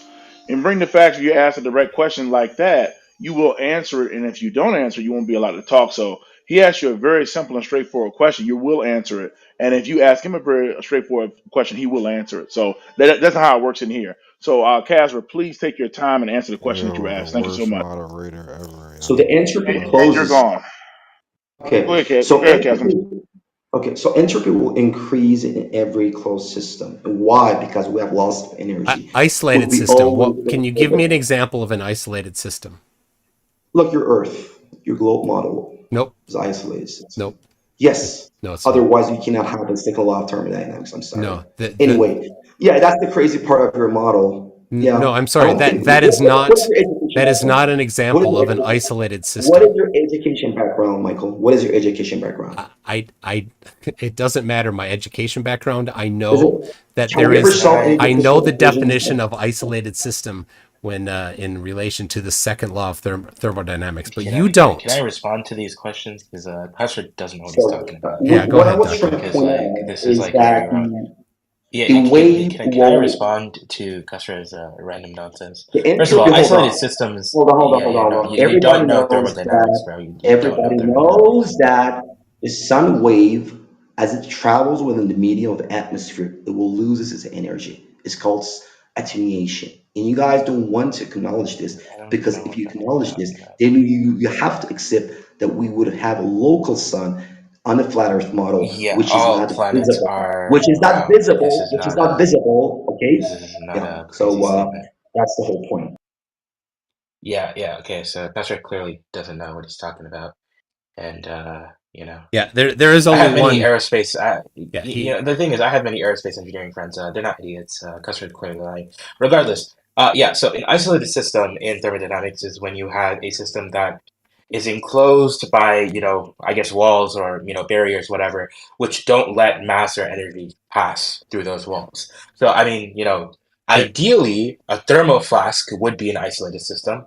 That's kind of what we would want it to be. But in reality, it's very difficult to create a pure isolated system. You will always have some energy transfer, but I guess like a very basic understanding would be like a thermos flask. It kind of tries to stop energy transfer in the concept of heat transfer, and obviously stops mass transfer, right? A closed system is not the same as an isolated system, right? A closed system would actually allow for the exchange of energy. It wouldn't allow for the exchange of matter, right? So an isolated and a closed system, they're not the same thing. You can't treat them as interchangeable because thermodynamics does not treat them as interchangeable. This is very like we learned this in high school. Like my cousin who's taking AP Physics 1 in like ninth grade learned this. This is not a complicated concept. I would imagine an aerospace engineer would understand this. Regardless, um, when we're talking like I study planet formation, particularly I focus on protoplanetary disks, which are the regions in which planets are formed. Class two, circumstellar disks, which is a very early stage disk formation around young stellar objects, young stars, particularly T-Tauri stars. We know because of hydrostatic equilibrium, um, whenever you have planetesimal coagulation, you will have a spherical shape. Like this is just because of how gravity operates in hydrostatic equilibrium. Since you have a constant radius when you have a sphere, it will be the most natural and kind of stable configuration in planet formation. Now, obviously, in reality, planets are a little bit, oblated, and that's due to the rotation of these planets as they're orbiting around their central star. So, in reality, planets are slightly, ellipsoid. But my point being, for just like a, very conceptual understanding, because of hydrostatic equilibrium, the most stable configuration in our universe for planet formation will always be a spherical shape. So the Earth, which is a planet just like the 5,000 other exoplanets we have studied and been able to detect through, different methods like radial velocity and the transit method, is round. Like, that's it. I don't even understand how a flat Earth would like form in a protoplanetary disk. I don't even know how that's possible. Okay, so you were incorrect about the hydrostatic. Hydrostatic does not interfere in the planet shape. The planet shape, if they're a disk or if you have a circular solar system, if you have a circular galaxies, if you would have Do had you know what hydrostatic equilibrium is? yeah, actually Can I you know please explain it to me? zero GH. It's what? Hydrostatic pressure zero GH. It's rho g. What does that mean? Hydrostatic pressure. I'm not talking about hydrostatic pressure. I'm talking about hydrostatic equilibrium. It's the same thing. You're talking No, about it's the pressure not. here. No, it's not. So hydrostatic No, it is. equilibrium is no, it's not. Hydrostatic What are you talking equilibrium. about? Can you let me finish because you're Hydrostatic wrong? pressure. What are you talking about? Hydrostatic It's about pressure and pressure. hydrostatic equilibrium are not the same thing. Okay, just like an isolated system and a closed system are not the same thing. Okay. So yeah, So, exactly. You understand? Because I will you never let me said the finish? same. I never said the Will you let me same. finish talking, or are you going to keep interrupting me? No, hold on. Let me I never said that they're the same system. I said on your Yeah, so I'm mark. asking you, No, can no, you no, no, explain no. to me what hydrostatic equilibrium is? It's a very simple question. Hydrostatic. Okay, hold on, bro. Hold on. Okay. Are you like First of all, the Googling the shape of the answer right planet. now? I'm Yeah, confused. Okay, yeah, hold on. he's The shape of the planets is due to the angular momentum, the conversation of the angular momentum that will keep this planet to be like Angular that. momentum transport in protoplanetary disks is responsible for Yeah. planet formation. That's a little bit more complicated than what I was trying to refer to. That is a true statement, though I don't think that's what you're referring to, because I don't think you know shit about angular momentum transport Okay, in so protoplanetary disks. hydrostatics. Okay, Regardless, answer the can I question. read What this? is Can I read this hydrostatic hydrostatic? equilibrium?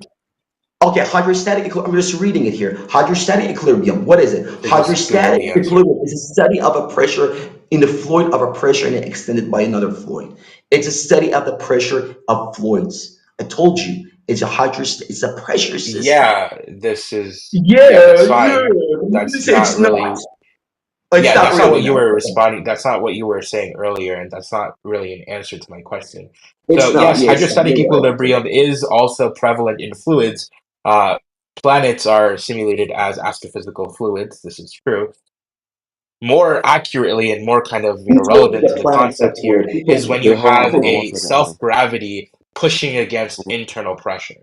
So basically, this kind of self-gravity sustains itself against an internal pressure, and this internal pressure helps keep it like sustained. It helps keep it like spherical. And so when you have this like internal pressure, it pushes against outside forces. That is when you have a hydrostatic equilibrium. You are in equilibrium. You are in a stable position, right? So the equation is not rho g h or whatever the hell you said. The equation is actually the gravitational universal law, which is g times m1 m2 over r squared dm, because this is a differential equation, equal to negative 4 pi r squared dp, right? And you solve the differential equation to find your hydrostatic equilibrium parameters. So I don't know what the hell you just said, but it's all wrong.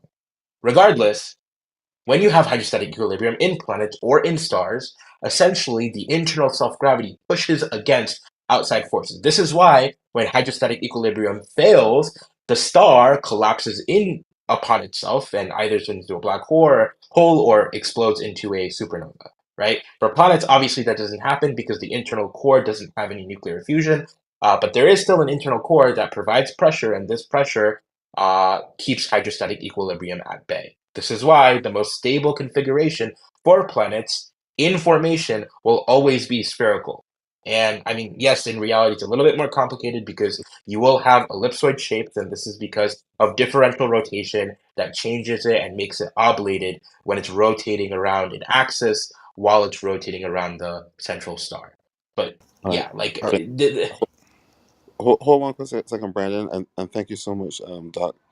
I want to check back in with MC Toon really quickly and see if he has anything, and then we can go to Brandon right after. yeah. I mean that was thank you. That was a great conversation, and it did really show.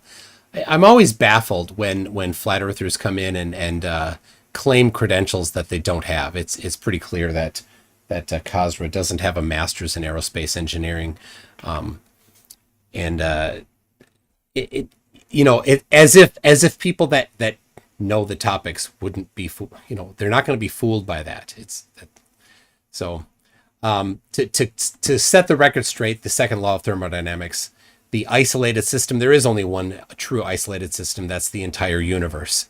Sometimes you can, potentially estimate or approximate something as an isolated system like a thermal flask, but it's not. It's better as a closed system. On the other hand, the Earth, he said, was a closed system and somehow tried to apply the second law of thermodynamics to a closed system. It doesn't apply. But the Earth isn't even a closed system, it's an open system. Mass and heat and energy come from the sun, and matter is lost, energy is lost out of the earth as well. So it's an open system. Things are exchanged, not a ton, not a lot in comparison to the mass and energy of the earth, but it does exchange. So the reason, Michael, I told Wait, you this hold is on, not guys. an Wait, hold isolated system. Yeah. hold on, just one quick second. I want to check and see if John has anything as well, because John's been on stage for a minute. and then we'll go to Brandon and see what Oh, Brandon has. come on, man. You said me was next, bro. I, Like, John already spoke. He spoke already. He spoke way before me, way before I got on stage. hold on one second, Brandon. Just let me mod. John, do you have anything? Yeah, I was just going to make one observation. I found the argument about only the invisible light at night fascinating. I never heard that before. And the problem with ad hoc solutions is they always create problems somewhere else while they're solving the problem they're trying to fix. And if the non-visible light spectrum continued to come all night, the climatic balance of this planet would be wrecked because we'd be receiving almost half the heat radiation of the sun 24 hours a day, not 12 hours a day. And we wouldn't have the rebound time, and this would be a much hotter, much more desperate climate. That's all. Appreciate it, John. Thank you very much. Brandon is on you. 2 minutes. Yeah, I had a question for the doctor, but he left. So I was just wondering if he could, is there any way that was demonstrated of everything he just explained about, I guess, the formation of planets and me too, as far as thermodynamics and the Earth being an open system. The Earth, I would assume, has a is a pressurized system, right? You can measure the air pressure upon the Earth with a barometer. How is it that you can have air pressure on Earth within a system that is void of atmosphere without a barrier? Like, how is it that the gases are being contained to the Earth? A great question. The entirety of the universe is positive pressure. So there is no point in the universe where there is a pure vacuum. So there is you've done a straw man there, where you've somehow asserted that there is an area of zero pressure and that the Earth is an area of non-zero pressure, where in fact the entire universe is all positive pressure. So you can easily demonstrate this. You can look at the hot air the balloon, not hot air balloon, the balloon from Dwayne Kellum. He has a barometer. The video is called I See Stars. You can see it on YouTube. He has a barometer on the balloon, and at launch time the pressure is somewhere around 14.7 psi, and at the highest elevation, about 120,000 feet, the pressure is less than 1% of the original starting pressure. And that's all that we claim, is that the pressure between near the surface of the Earth and at a high elevation is less, much less. That's it. And so there's somehow no physical barrier between the surface and 120,000 feet, yet it has lost 99% of the pressure.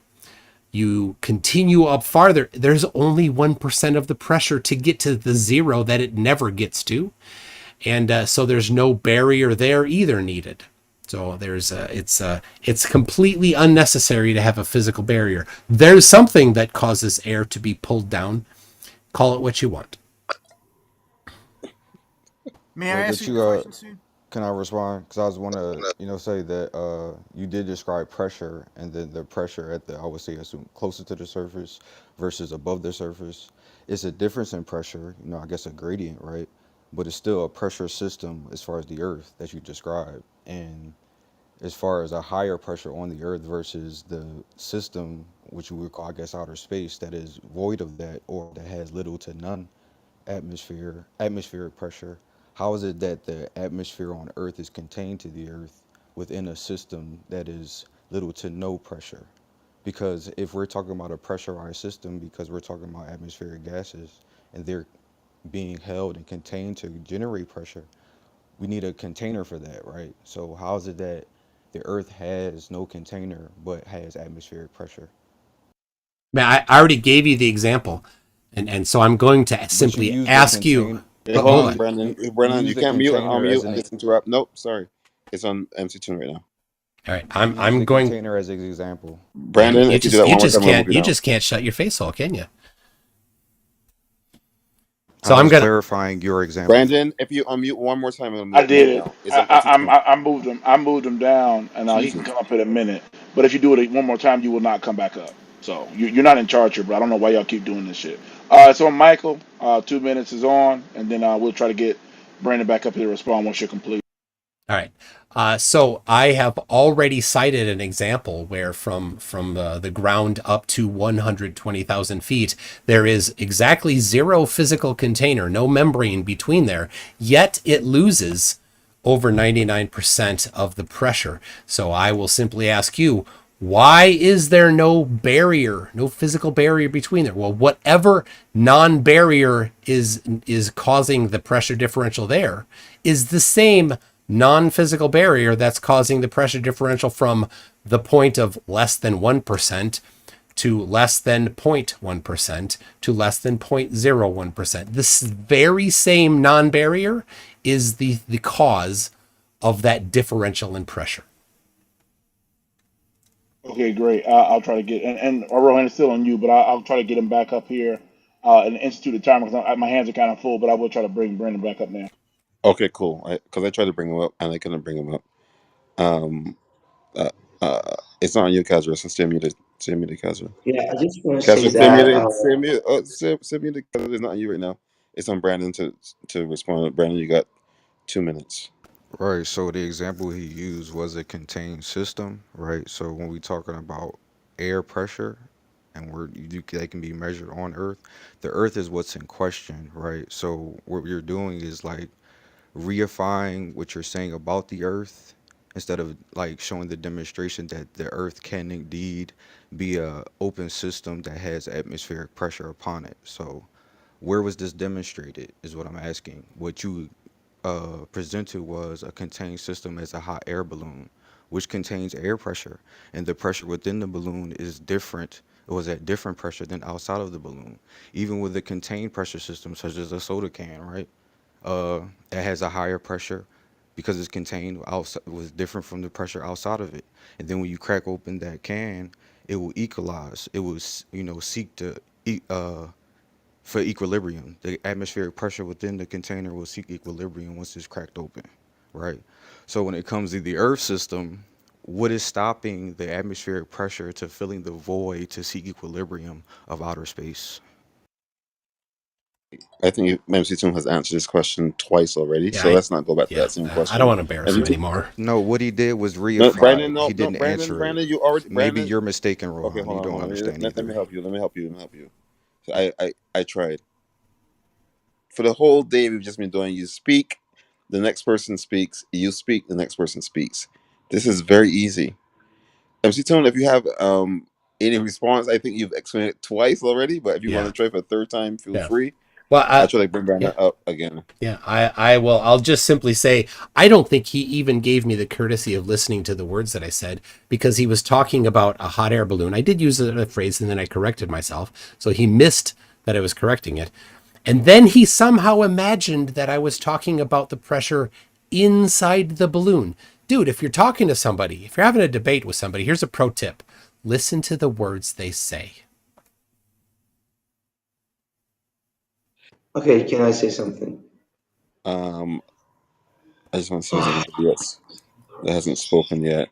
Brandon, you can come back up. Well, actually, I can't bring you back up because I've moved you down twice already.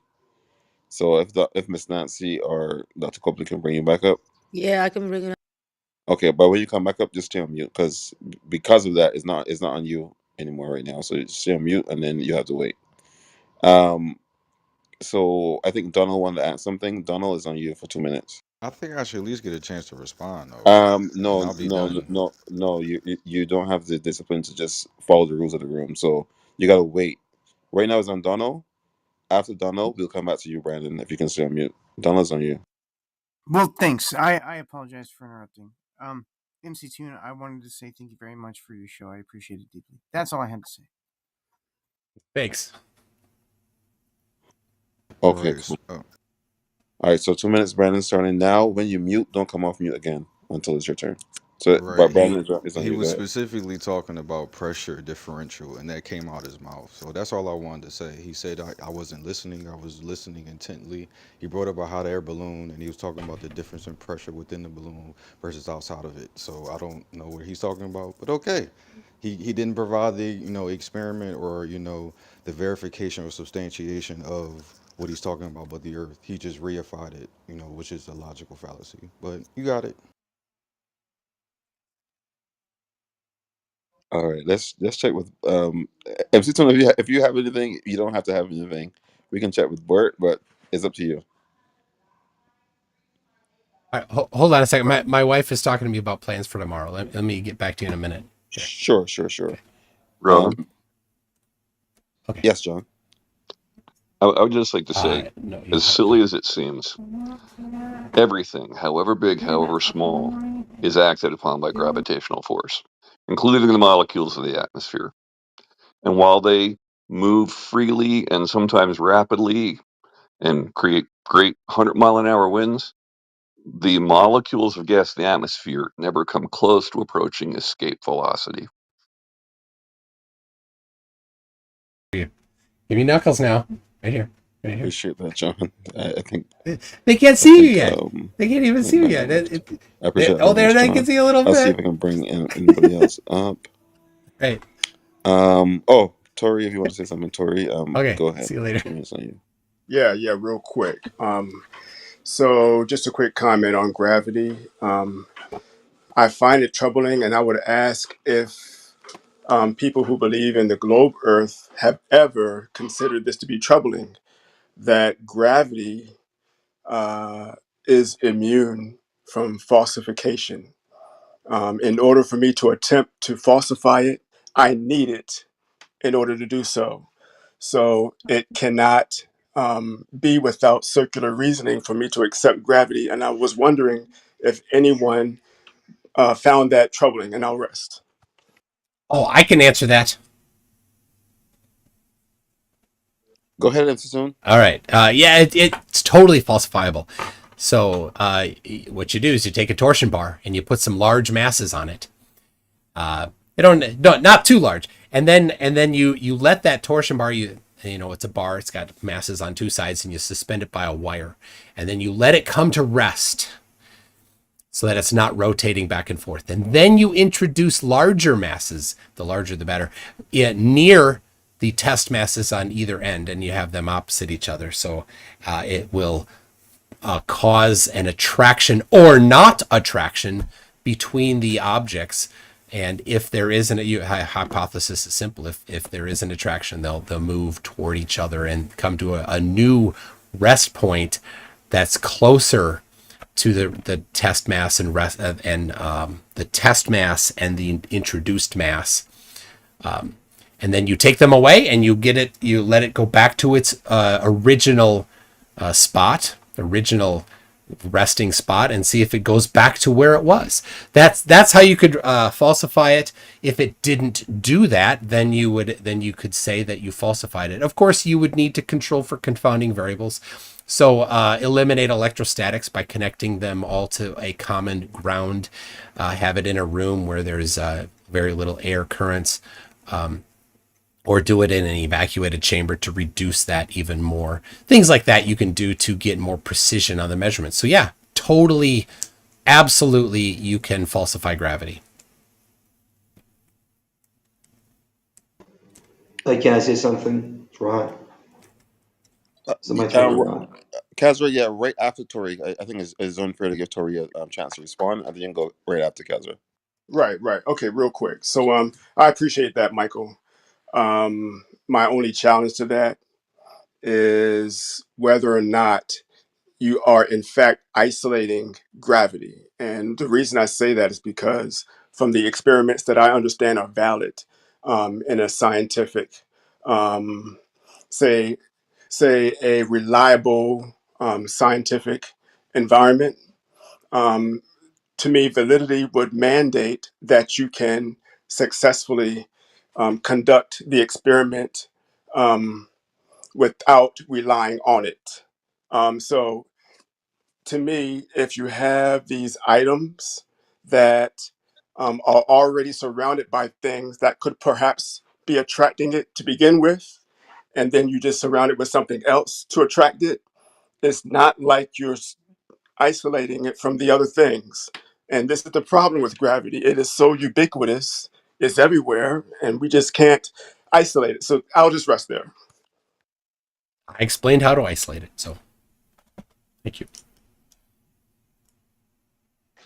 I'm All right. sorry, what was that? I explained how to isolate it. Right. That's the point. You can't. No, I explained how you can. You totally can isolate it. It's Oh, not. okay. All It's a right. sensitive experiment, but you totally can isolate it.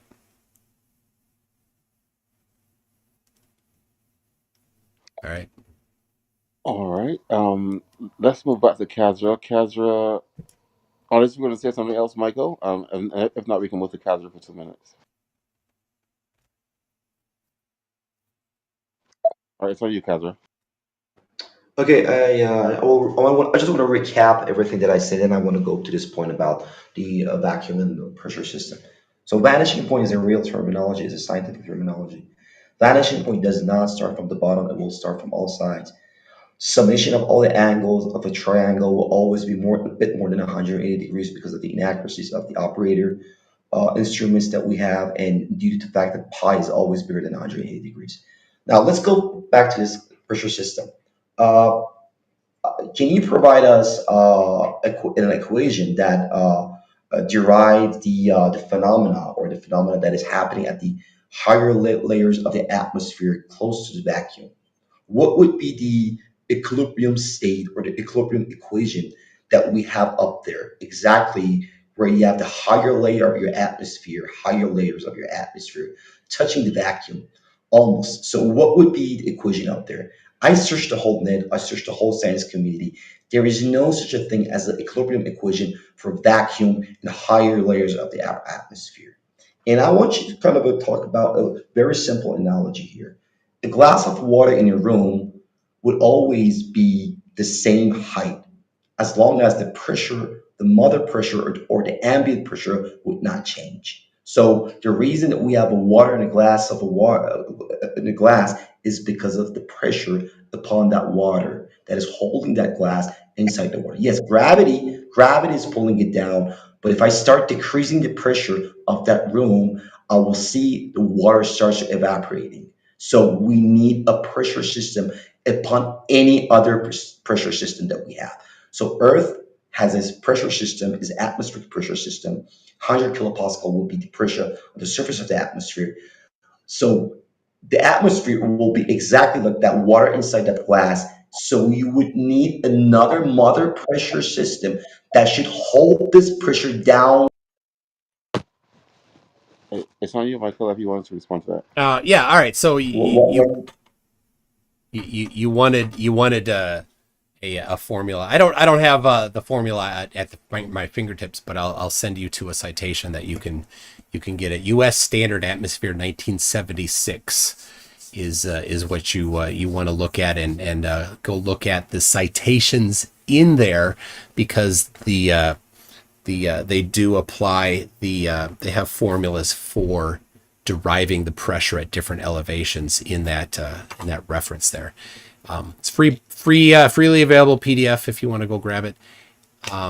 And you almost, but not quite, claimed that there was a perfect vacuum again. There is no perfect vacuum. So all right, gave you that. So now I will ask you the same thing for flat Earth.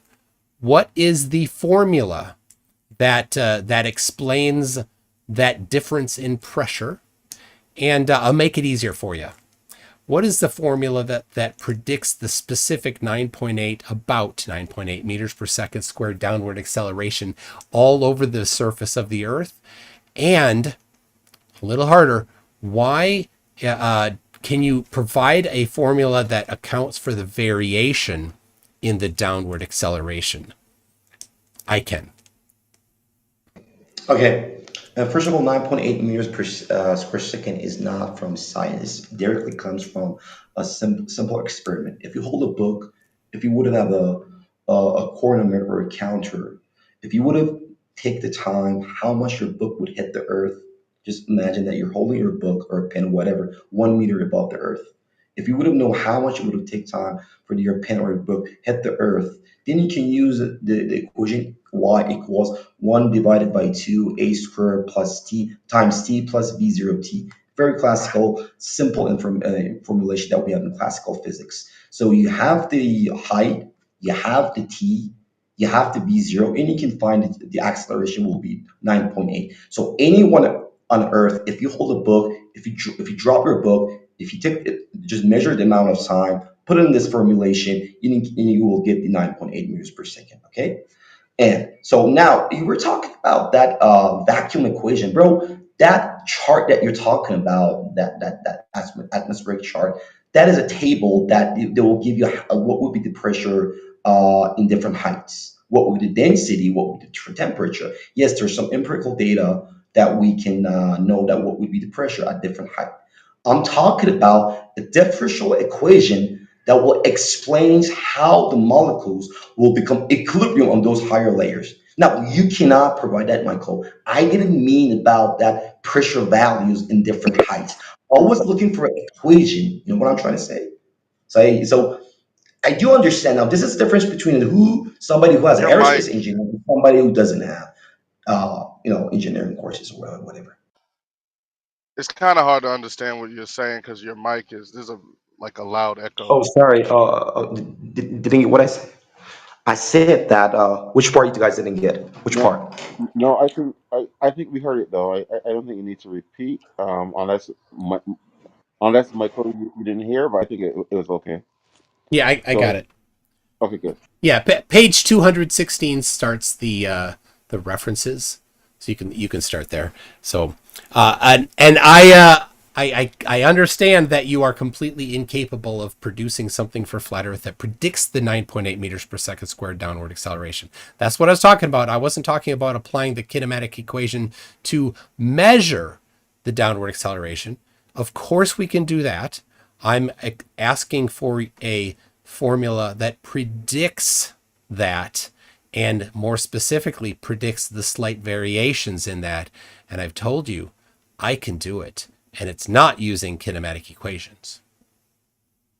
You can use a kinematic equation to find your acceleration. It will be valid everywhere on the Earth. All you need to know is the height and the time, and you can put it in the formula, and you can find your acceleration. Very easy. Again, Very you easy. missed the entire point. Predict it What is the using point? flat Earth, not measure I it. can predict it. Predict it Okay, using we flat can Earth. How? do this experiment anywhere on Earth and predict it. No, that's a Okay? measurement. Break up. That's a Oh, it's measurement. it's good. It's awesome. It's a It's measurement. best. It's I'm based on asking you to observation. predict it. You can't predict it. I know you Okay, the can't. prediction is y. Hold on. Y is equal 1 divided by 2 a That's how squared you times c. measure Now, it. That's how you measure it. so you That's can not how you predict with this predict thing. You it. can. I have What do a you question. mean? I have a question for Kasra. Kasra, for in relation to an object falling, doesn't the kinematic equation still factor in that 9.81 meters per second due to gravity? No. Yeah, that will be due to gravity. Exactly. The g is the gravity parameter that we have within this equation, and it's there. It's just a second derivative of the locate the position. If you take a derivative of the two derivative of the position, you will end up with this equation y equals 1 divided by 2. This is just this is just math. It's nothing. Uh, So you take two derivatives from your position, you will get your acceleration, and you find your acceleration. Or it, you it can get hurts. Yes. into. Before, my bad. It hurts real quick though. Like I'm pretty sure, like as per like what was stated earlier, uh, they want to be like really kind of like strict with the rules of this. It's like a back and forth. Like we're trying to minimalize like other people just so we can keep it like you know what I'm saying straight to the point between a given topic. So like once like Rohan or Miss Nancy open it up, then you can like pop out. You know what I'm saying? But like I think it's supposed to be like strictly between like Tune and whoever he's you know what I'm saying talking against at that point. Okay, Not trying to well, be asshole. yeah. All right. Well, 3 times I asked you for a prediction, and 3 times you answered by explaining how you would measure it. You didn't explain how you would predict the specific magnitude. Well, You to be say, more hold specific, on. You say you're gonna say, all right.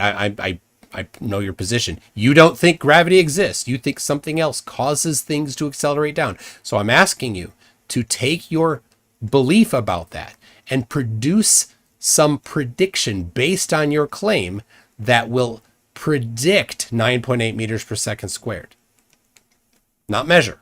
okay, yeah, okay, 9.8 is almost constant everywhere. Okay, we heard that if we're getting close to the north, this number probably is going to increase a little bit. But based on the mainstream science, The gravity is a function of radius. So it means that if you start elevating from Earth, you will start losing your G. For example, on ISS, 4,000 kilometers above the Earth, the G is 8 meters per square second. It's 9.8. And as you start elevating more, you're going to lose this G. Okay, so this is how G will varies respect to the height. Now you're talking about how G varies respect to the location on the Earth. So this is what you're looking for right now. So as far as I know, in the whole science community, 9.8 is going to be constant almost everywhere on this Earth. Okay, if we're going to see a little bit of variation, right, as you mentioned in one of your videos that I listened, that if you go close to the North Pole, we're going to see that the thing's going to get a little bit stronger. 9.8 is going to be 9.81 is going to be 9.80, for example, 2. And you're looking at I don't understand if you're looking for these variations and you're looking that we should have some predictions for these variations. Well, to be honest, this is very trivial. I mean, we don't care about these little variations about the G as long as the G is doing its job. But if you wanted to find a sort of a reason that why G would have changed a little bit as you go toward the North Pole, okay, on your model, it doesn't even make sense because the radius on your model is everywhere. It's equal. The materials of the Earth is homogeneous. That means that you have a. I try to give you some of the extra time as well. Okay, just tell me when you want to do that so I can wrap up my words. I've been telling you, I've said 30 seconds, and I said 5 seconds, and then Okay, just tell me 5 seconds, then I can wrap up my words. Don't mute me well, like that. everybody else except you. I don't know why. Um, Michael is on you if you have anything. Yeah. Four times I asked, and 4 times he was unable to answer. He actually called it trivial. If it's that trivial, why aren't you answering the question? Why are you running away from it? What is the It doesn't matter. mechanism? Stop interrupting. What is the mechanism that causes the downward acceleration in that specific magnitude of 9.8? And so you would then have the physics behind it and the dynamics equations behind it that does that. If you truly were an aerospace engineer, as you claim you are, you would understand this question and you would have some answer other than waffling on about talking 4 times in a row about the kinematics equations of it. Yeah. Okay. You change your question right now. You say that what is the reason that is pulling these things down? But 2 minutes ago you were talking about that prediction thing. Yeah. Okay. So Yeah. you change your question right Yeah. now. They're Is tied. that They're so? tied together. Okay. Yeah, yeah. So don't say that you said it 4 times. You change your question. You said that I want to know what is the cause of this gravity in the flat Earth model. Well, if you want to know that, you have to step into the flat Earth doctrines and flat Earth world. You have to follow the flat earthers, especially the prominent ones, to get updated about these things. This is not the right place that want to break down the gravity. Gravity will require a room for hours, probably 10 hours for them to break that out. But if I want to give you a very simple, short answer, we believe in gravity. G exists. Okay, we can see things are, but it's not because we're saying that it would not be because of the mass. It would be because of the other fields of energy that actually we're working on them. I'm not going to talk about those fields because you guys are not ready. You guys are still in the globe model. But if you're happy or if you love to talk about it and know about what flat earthers are doing, you can follow me. I followed you, and then later we can talk about the gravity and the rest of the things. We don't want to fight. We just want to help the science. Okay.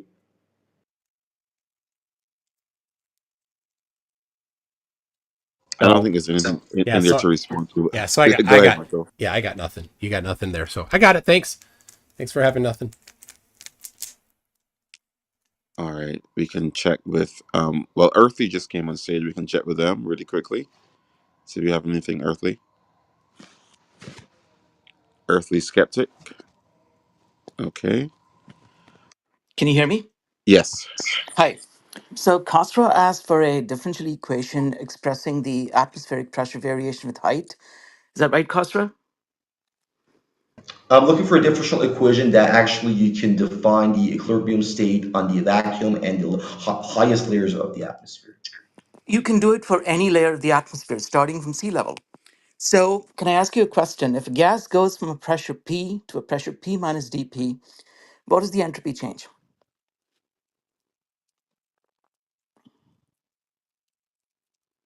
Say it again. If a gas goes from a pressure P1 to a pressure P2, let's keep it simple, no differentials. What is the entropy change? What do you mean, bro? I gotta work on this right now. What do you mean? The No, I mean, entropy does I thought you were an not. aerospace engineer or something. No, the entropy is the deviation of the heat respect to the deviation of the temperature. Delta Q Right. divided So by the if a delta gas T. goes from a pressure So P1 to a hold pressure on. P2, all If right. you're asking me a question, just let me to answer you, bro. All right, go ahead. Okay.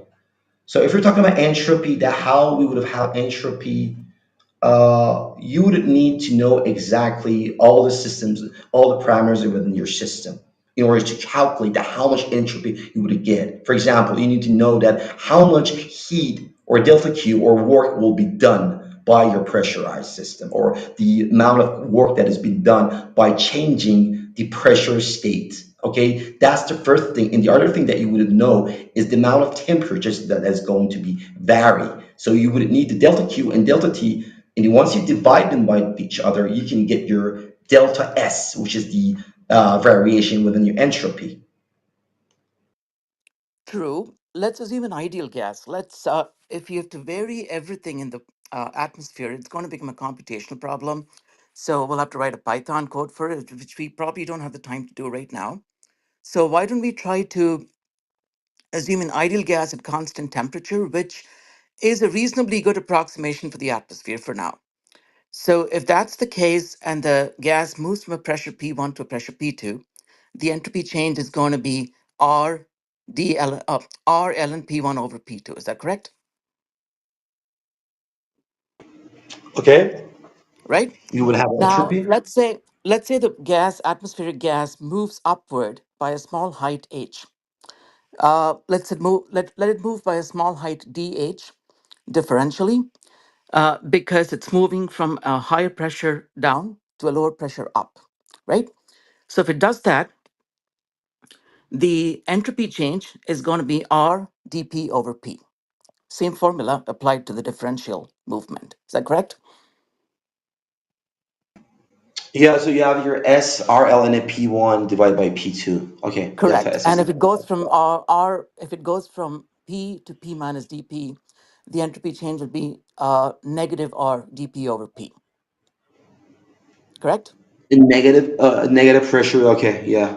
Right? Now But you that's would the not, entropy yeah. change when the gas moves upward from a higher pressure to a lower pressure through a small differential height. Now, when it moves upward, gravity is doing negative work on it, which is going to be equal to molecular weight of the gas times g times dh, where dh is the height moved, right? This is going to be the work done on the gas per mole of it. So it's the same units energy. It's going Per to be mole. How do you know it's per Hold mole? on, This hold on, isn't. Cadro. Hold on, hold on. Just finish up Earthly, and then we'll come to Cadro. all right. So it is going to be per mole if you write molecular weight times Why? G times DH. Why? Because molecular weight is units of gram per mole or kilogram per Why per kilomole. mole? Why not per atom, per molecule? Why per mole? You could do it in any convenient units. The previous equation. No, Okay, hang on. got you, bro. Got you. Hang on. The previous equation that we just wrote, R dP over P, negative R dP over P that you agreed to, has units of per mole. So if you have to equate it to something else that's the same quantity, it also has to be per mole, correct? No, it depends on, because if you're decreasing your Can you have an increment or your equation? Can you have elements, an equation where one term is per mole and the other term is per atom? You need to have yes, dimensional you can. homogeneity. You can. No, no, no, no, no. Hold on, hold on. You don't know how gravity is acting on these molecules. You don't know, is it in a molecule scale, or is it an atomic scale, or is it in a mole scale, right? And this is a very good question that you guys need to look at it, because you guys are seeing that gravity is pulling every particle, every little particle that we can see downwardly. So how little should be that particle? Should it be in an atom or a molecule or a mole? or 1 gram, or what is your criteria? What is your scale that you guys are looking at it, that you're saying that that would be the What is that? minimum amount or mass that gravity will pull it down? You did not specify that. It's not only you, no, even Newton did not specify that. In Newton's gravitational law, you have m1, m2, constant gravity divided by r squared. M1 or M2 are mass. They're a unit of kilograms, grams, or whatever. So you can only use kilograms, grams, nanograms. You cannot use mole within your equations. Can you understand this? No, no, you're not making sense. You're not making sense with that. So let's say you have a block, a brick, right? You have a brick, you drop it. Let's make the brick a brick of solid gold. You drop it, it's going to be accelerated by g, correct? So the force acting, the gravitational force acting upon it, it's going to be little m, its mass times g. Do you agree with that? Yeah. Correct? Now, the force per mole is going to be, uh, you could convert that force into the force per mass is g, the acceleration. The force per mole is going to be mg, where m is the molecular weight of that brick, correct? Oh, actually, this is the first time I'm seeing this. So you want to divide it by the molecular weight. You want to divide G by the molecular weight. When we work with gases, we often work with No, no, no, molecular you weights cannot. that, No, bro, you cannot do that. It always has to be 9.8. For every tiny little substance, even a little particle, you guys are saying it's going to be 9.8. excellent. Do you agree that anything is going to be accelerated downward by 9.8 meter per second squared? But we don't know how small is the resolution of that. Is it going to be molecule or mole or an atom or a gram? And this is something, We, and you need to we've understand the never found a gravity, lower limit for bro, it. bro, We've never bro, found a the lower equation limit of for it. gravity. We've never found a lower limit for that, for a mass that cannot be accelerated by gravity. Exactly, exactly. That's why we have gravitational radiation. That's why these new branches in physics are popping out, because these are the things that is incomplete. You know, when you're talking about Newton gravity, you're talking about mass. Okay, mass is a gram, is kilogram. But when it comes to subatomic particles, like moles, atoms, molecules, you cannot exert that Newton gravity within that scale. It's No, crazy. that's Like nonsense. nobody do that. Uh, That's nonsense. By the way, Oh, let okay. me finish what I was saying before you distract me. yes. So Timmy, carry we on, and derived the formula with two parts. If you integrate that formula, it's in the chat. You can go through the math. It's in the chat. I'm not going to go through the rest of it. But if you integrate the formula, you get an exponential expression for the atmospheric pressure variation with height. And it turns out that expression is very good to a very good approximation to the variation of atmospheric pressure with height. You can find the pressure at sea level, the pressure at Denver, Yes. the pressure at Mount Everest, and plug it into that expression, and it's going to work out. So Hydrostatic pressure, you can hydrostatic struggle pressure. with equating moles to atoms and all of that, but the equation that I wrote in the chat has the same units on both sides. Uh, it is perfectly valid for an ideal gas at constant temperature, and if you do integrate it, you are going to get to an excellent approximation, the atmospheric pressure variation with height. So end of story. thank you for that, All right. Earth Skeptic. Really appreciate it very much. Let's check and see if Michael has anything, and I'll try to bring Casper back up. I was just trying to give you a space to finish your thought. No, that was a good interchange there. He asked for something and he was given that something. It sounded like we had a little. He was hung up on converting mass to moles, and knowing the molecular weight, you can do that. So I don't know why that was such a challenge, but good interchange. Thanks. I didn't get anything. Did not get anything. Well, sounds like a you problem. This is quite Sounds like you guys standard. cannot say things make This sense. is quite standard material. Usually, when they teach the first lecture in thermodynamics or fluid mechanics, they cover atmospheric variation with height as an example of how to solve a differential equation. And if somebody has done aerospace engineering, they would have taken multiple courses in both those subjects, so they would definitely know that. That's a very straightforward derivation. I think somebody mentioned earlier in this chat that pressure was rho gh. Now, rho gh assumes that rho is constant for the atmosphere. Rho, the density is not constant, so you have to do a differential equation. That is exactly what was described. So I just want to end with that. Thank you. Okay, so you were talking about the differentiation of the pressure within the height. It has nothing to do with the vacuum that I was talking about in the first place. I was looking for some of the equations on the higher layers of the atmosphere, which is touching the vacuum. I was looking for differential There's no equations pure for vacuum. that. Hold on, There's hold on, nothing hold on. touching the I vacuum. wasn't talking about the rest of the atmosphere, the how the fucking pressure would have changed with the height. That's the thing that everybody knows. It's in the chart. Every table, every book, if you look at it, can see that how much the pressure would have changed with the height. It will be rho gh. Yes, it would be. Yeah, density rho would have changed a little bit, but basically it's rho gh.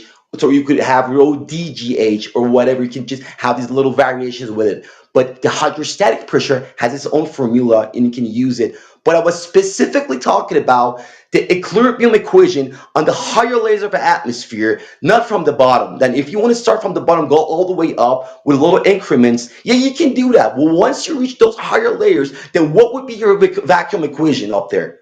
We don't have any vacuum equations. We have a vacuum equation, Maxwell's equations. For example, when we want to solve the electromagnetic fields. But for The pressure and for these things, we don't have a vacuum equation, bro. What the fuck are you guys talking about? And you're saying that he's another master, but he doesn't have a master's in engineering. What are you talking about, bro?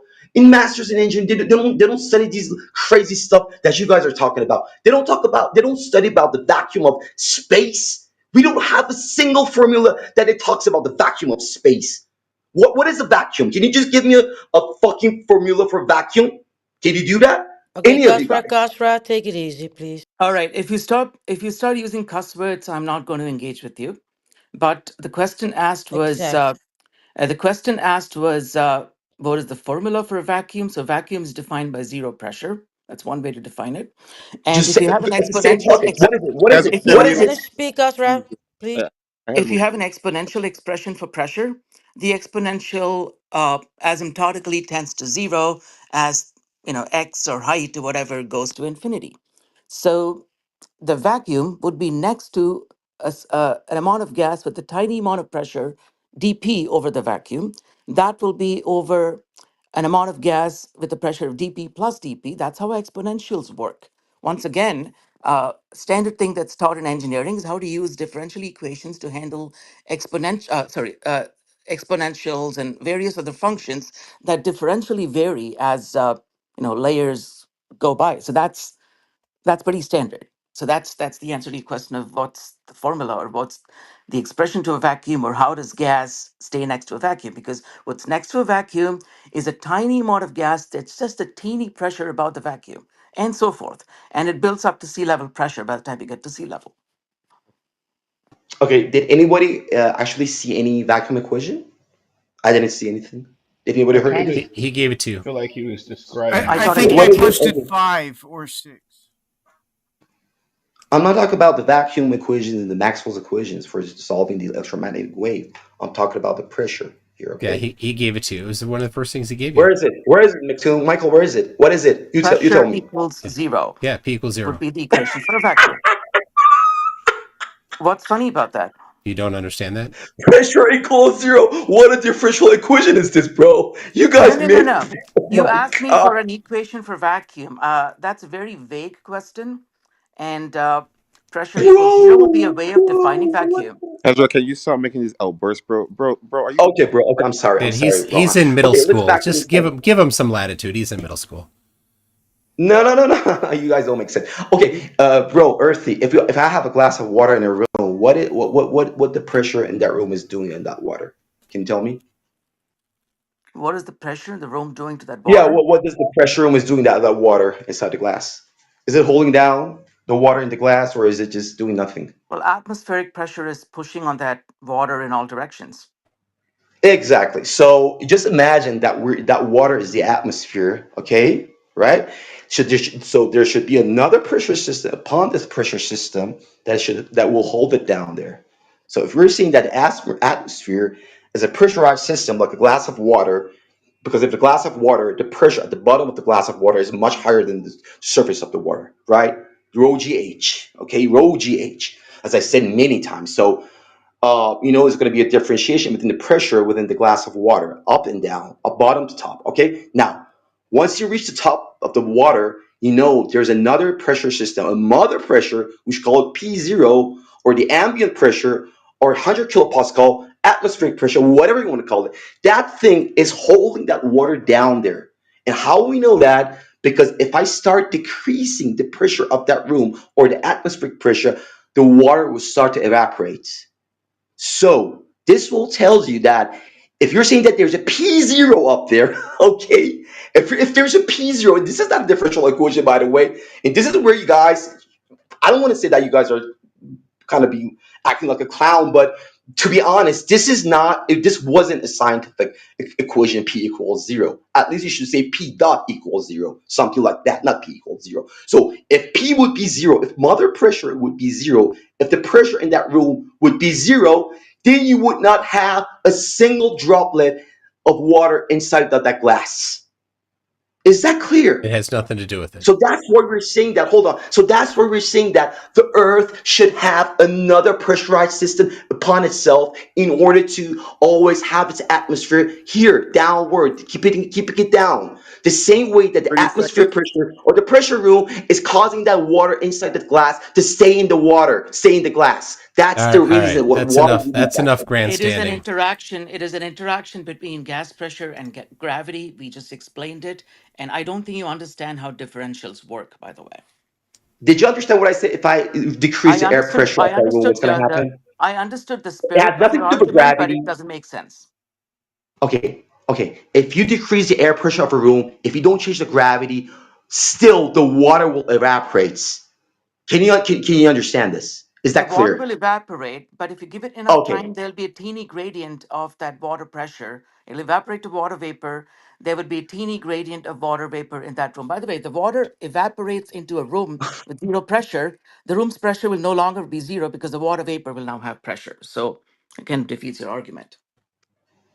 I didn't Let- understand what you said, but if you have a P0, if your pressure will be almost equal wait, to 0, all the water will evaporate. Even the molecules will be disintegrated, and they will be turned into atoms. If you would have a vacuum in that room, there would be. So this is my last word. How does that have You cannot anything have to a do? glass of water in a vacuum. You cannot have a glass of water in a vacuum. You cannot have a glass of water in a vacuum. The water will start to We evaporate don't and will claim that. Why? disintegrate. Why are you going down that?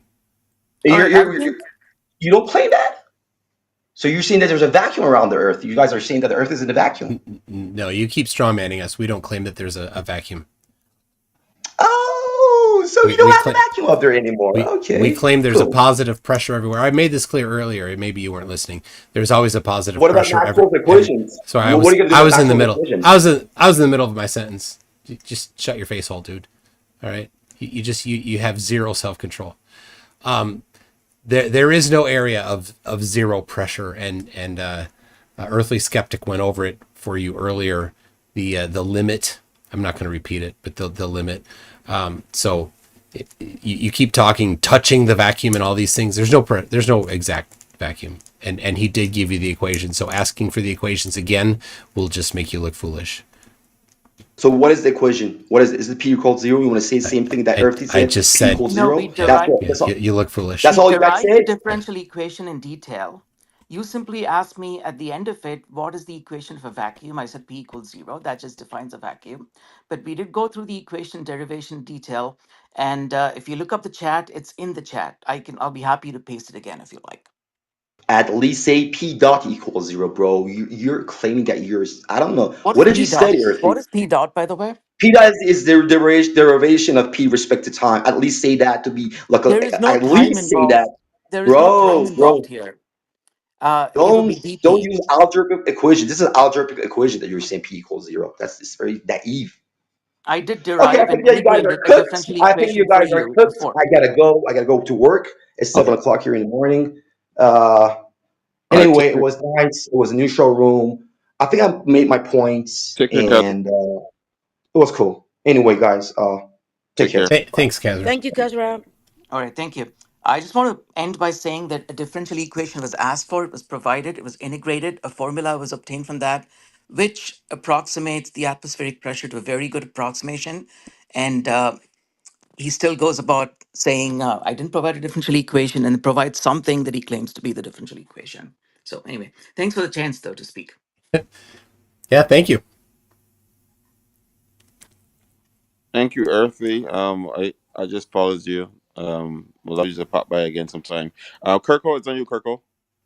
Yo, I just want to ask Tune and Earth a quick question, kind of like following up on this back and forth they have with Kasura, because it seems like every now and then he would like say things that sound scientific, but then when you guys ask for things to be defined, it's either incorrect or he doesn't answer the question. So do you guys kind of believe that part of his viewpoints are on the facts that he doesn't understand the things in which he's trying to talk about?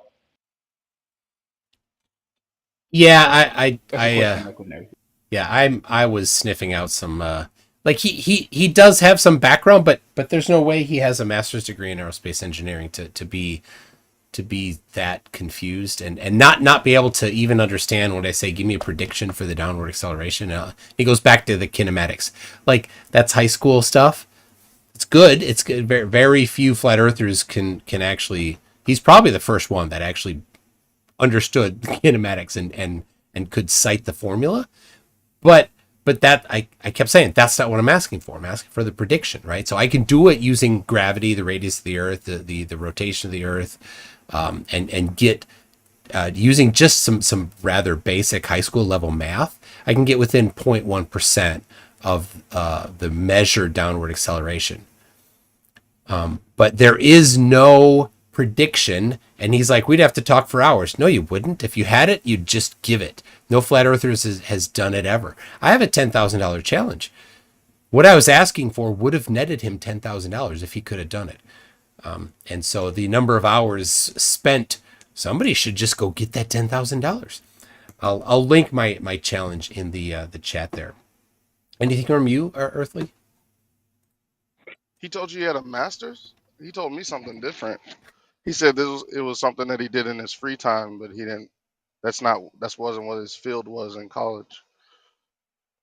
Yeah. It's on you, Black. Actually, 1 second, Black. I just want to respond to Mr. Thriagi in the chat. He said, um, they had to hurry up and get Kazra off. I don't know if anybody else heard. Kazra decided to leave. He said that he had to do something. We didn't hurry up and get Kazra off. Everybody heard him say that He he had had to to. go to work. Yeah. So, are you guys even listening to the room? Yeah. 7 o'clock in the morning Yeah. with Gazra. Hey, That was weird. it's all good if he has to go to work. No problem with that. Yeah. But Yeah. yeah, obviously we weren't the ones chasing him off. Exactly. Kazra spoke for like 12 rounds of 2 minutes each. He probably spoke the most of anybody else on the stage. Let's just be honest. Black is on you, Black. Black, you can speak, but we don't hear you. Yeah, we can't hear you, Black. You may need to leave And and we come back. see you, yeah, we see you muted and unmuted, but we still, now you're muted, so we don't hear you. Yeah, you may have to leave and come back, bro. All right, let's go to Hertz real quick and see if Black can leave and come back. While you're doing that, if Am I? I'll Are explain. you there, Black? Yeah, can y'all hear me or no? Oh, yeah, now we can hear you. Okay, I'll wait till Tune's done. Okay, I just want to explain my challenge here.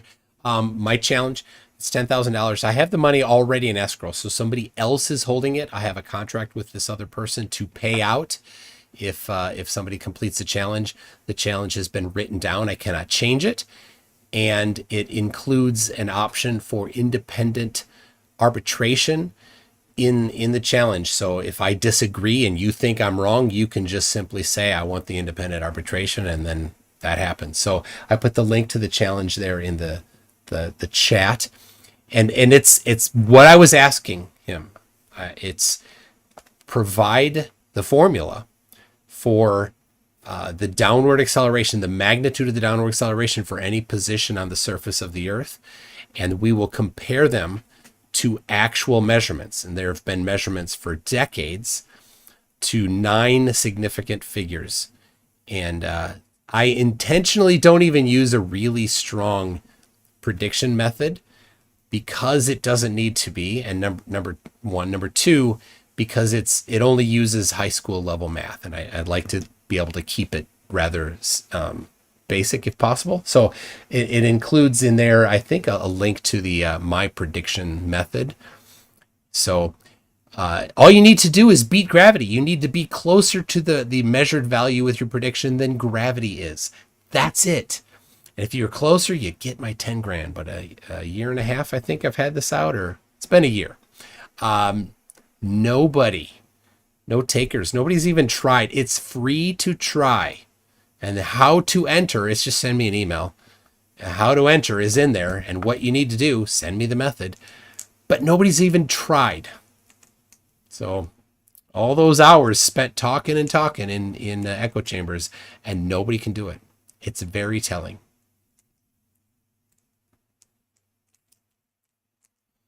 All right, Black is on you, Black. Yeah, I have a question for both Michael and Earthly. And if you guys need me to rephrase it, let me know. When are you guys opening When are we opening? your restaurant? Because the way you've been cooking up these flat earthers, y'all are like master chefs. I'm just wondering when you opening your restaurant. Nice. Yeah, there's an island off of the coast of India that might be interested in consuming that food. But otherwise, I don't think there's a big market for that type of cookery. It's a shame. I would eat there. Sentinel Islands. Yes, exactly. What's up, Carlos Carlos? want to speak, Rohan. It's on you, Carlos. And Yeah, after just Carlos, a little can it background hurts. just a little background on Khosrow. He said at one point, no other country has ever taken a picture of planet Earth. I said, okay, so if I show you a picture of planet Earth by another country, you will change your mind. Yes, yes, I will. I sent him pictures of the Russian weather satellite that took the first full picture of the entire planet Earth. Crickets. Next challenge. Ring laser gyro can actually measure the rotation of the Earth. Send them an article about the ring laser gyro in Germany that not only measures the rotation of Earth, but also measures the wobble and the precession and recession and seismic noise from the rotation of the Earth. Crickets. And I think Rohan has been keeping track of what is he up to now? Rohan, is he the leader in falsities? Yes, He's Kazras. up to like 100 or so. He's still number one on the spreadsheet. Yes. I linked the one you're talking about, how to detect the Chandler and annual wobble of the Earth with a large ring laser gyroscope. Dropped it in the chat there. Yeah, and you know, after I read him right from the article that it measures the rotation of the Earth, he goes, "Yeah, but they're talking about the wobble." I'm like, what? Then I got him an article that specifically said it measures the rotation of the Earth, and never heard back from him again. Yeah. And somebody else said that he had a different claim about his credentials. Yeah, he told me before that it was something he did in his free time. Oh, I did. Yeah, I'm I unaware heard that he got the of that. degree, He should do and then his something else parents with were his free rich, time. and he didn't have to work. He said his parents are rich, and therefore he never had to practice as an aeronautical engineer. Because I said, "You're a practicing aeronautical engineer, and you're a flat earther." I'm like, "You never would have worked at Hughes or General Dynamics or any place I've ever worked at. You would have been laughed out of the frickin' building." I feel like he should probably do something else with his spare time from now on. Well, I mean, there's one phrase you have to understand whenever you talk to flat earthers is cite your source. They don't understand what that means. Yeah, it's always telling when they go around demanding things when they're not able to produce the same thing for flat Earth, right? So he wants some sort of a formula that he got but rejected of the pressure at high elevation. for the globe. Well, these pressures do definitely exist. They've been measured. You can see it in a video from Dwayne Kellum. It's for free on YouTube. And does he have the same thing for flat Earth? Well, no, he doesn't. So it's telling when they can't do the same thing. When I ask what time does the sun set based on flat Earth geometry, I can answer what time the sun will set based on globe geometry. I'm not asking for something I can't do. And they squirm and run and make excuses and change the topic, but never actually do the thing. But then they'll go and demand that I do something, and they can't do the analog for flat Earth. It's, again, very telling. MC Toon, can you measure something Give that me a does not miniature Earth exist? with water around it. That's what I hear. Give me a miniature Earth with water around it. I'm like, have you heard of MC Toon, gravity? I had a can question for you, Hold on. MC2. Hold on. Somebody Oh, else was asking first. Go. I don't know who that was. it was Donald. Okay. Thank you. Can you measure something that does not exist? You can create something that is capable of measuring it, and then attempt to measure it. And if you come up with zero, then yes. But there's nuances, of course, to it that you Absence can of get it to. evidence. Yeah. Thank you. I apologize for interrupting. oh, I had a question because I came in late, but it seemed like Kajra was trying to explain like an object in free fall, or you asked him to explain away that 9.81 meters per second squared, and he was trying to use a kinematic equation to describe an object in free fall. But doesn't the A in that equation still account for that 9.81 meters per second squared Yeah. due to gravity? Yeah. I was asking for him to predict A, Oh, not okay. to measure A, but he kept talking about how to measure it.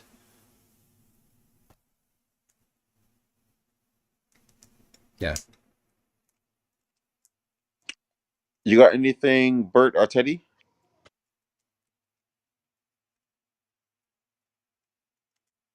Man, I'm I enjoying think the Bert show went from to work sleep. as usual. I'm just in the chat. Okay, cool, cool, cool. I tried to invite Jamal up earlier, but he never came up. Now Um, I got today Shocker. an email from the Flat Earth Gang. Just today they sent it. Lizbeth is the one that sent it, inviting me to come to their space. So You should do it. yeah, that might be an interesting Nah, thing. I would advise you not to go in that room. They're gonna railroad No, you. you should do it. You should totally do it. Well, if they can't, I mean, if they can't do a well moderated debate, if they have to mute and railroad and talk over and do all that, it's not a good look for them. So I'll do Yeah, that, that's exactly what they're and gonna do to you. and They're gonna that set you up for content. absolutely, and then they do it. I profit. Go ahead, guys, do that. I'm down. I Let's do it, I bro. win. I win when you do Let's that. do it, yo. Why don't you ask him? I asked him this MC Toon question. boss. Hey, I'm gonna go ask them if that's what they're trying to do. I'll be. All right, Donald, you were Let's saying get that. something. Make that I happen. was going to mention, I had asked them before how they can account for the 2 minute sunrise and sunset delay on a flat Earth. And they started talking Rayleigh's criteria, yada, yada, yada. It's the same thing on a flat Earth as on a globe. I said, well, show me the equations. They can't, obviously. Yeah, yeah. Yeah, none of the flat earthers that say that whose word the words Rayleigh equation or Rayleigh criterion come out of their face hole have ever applied the Rayleigh criterion. They don't know really what it means if they're bringing it up. Jamal has done Rayleigh's criteria calculations. They were wrong, but he's done them several times. they're wrong. Yes, and I, Oh, I that's and I great. I offered him $50. I was like, bro, I'm gonna give you the setup for a question. I'll do it first, and then you have 5 minutes to do it. If you can do it in 5 minutes, I'll pay you $50. He did it, and he was he was wrong by like a factor of 1,000 or something. I don't know. That's funny. But and then I offered him again. He got it wrong twice in a row. Rohan is a bully. I don't like Rohan. It hurts. Do you have a question or already done? Oh no, I was going to say from when he said he got an email from Lisbeth. From what I've heard, it seems like she might be one of the ones that actually wants to know. I think her and Bird is supposed to be like actually conducting experiments together. And from what she said, she was actually going back to school to learn a lot of this shit. So if you're going over there and she's like the only moderator or something, it might not be as bad. I'm not sure, but that's on the chance that Jamal and them don't want to mod themselves, and which is most likely they probably will. Fat check. Yeah, That is. yeah. Yeah, Lisbeth really wants to know. Yeah, that's right. Well, that's And good. she Yeah. does do the experiments when she can. Go ahead, Black. What did you say? Sorry, I thought that you were speaking. No, no, no. I was done. Me too. It seems that we've exhausted our supply of flatties. Is that the case? It looks that way. It Yeah, looks that way. Yes, it All looks that way. right. Can I So they I have a just can rule. I ran make came a from over there. I just can I came from make over there. Oh, Oh, my bad. go ahead, Oh, Kirby. yeah, so I just came from over there. Even though they seem reluctant, they said that they would love to host you over there. I also do think that they're in the mindset that you're going to say the exact same things that we say. So I don't know how it's going to go, but well, I'm just coming to give you yeah. The correct the answer message. is the same every time it's asked. A question is asked. It's right, and that's telling too, right?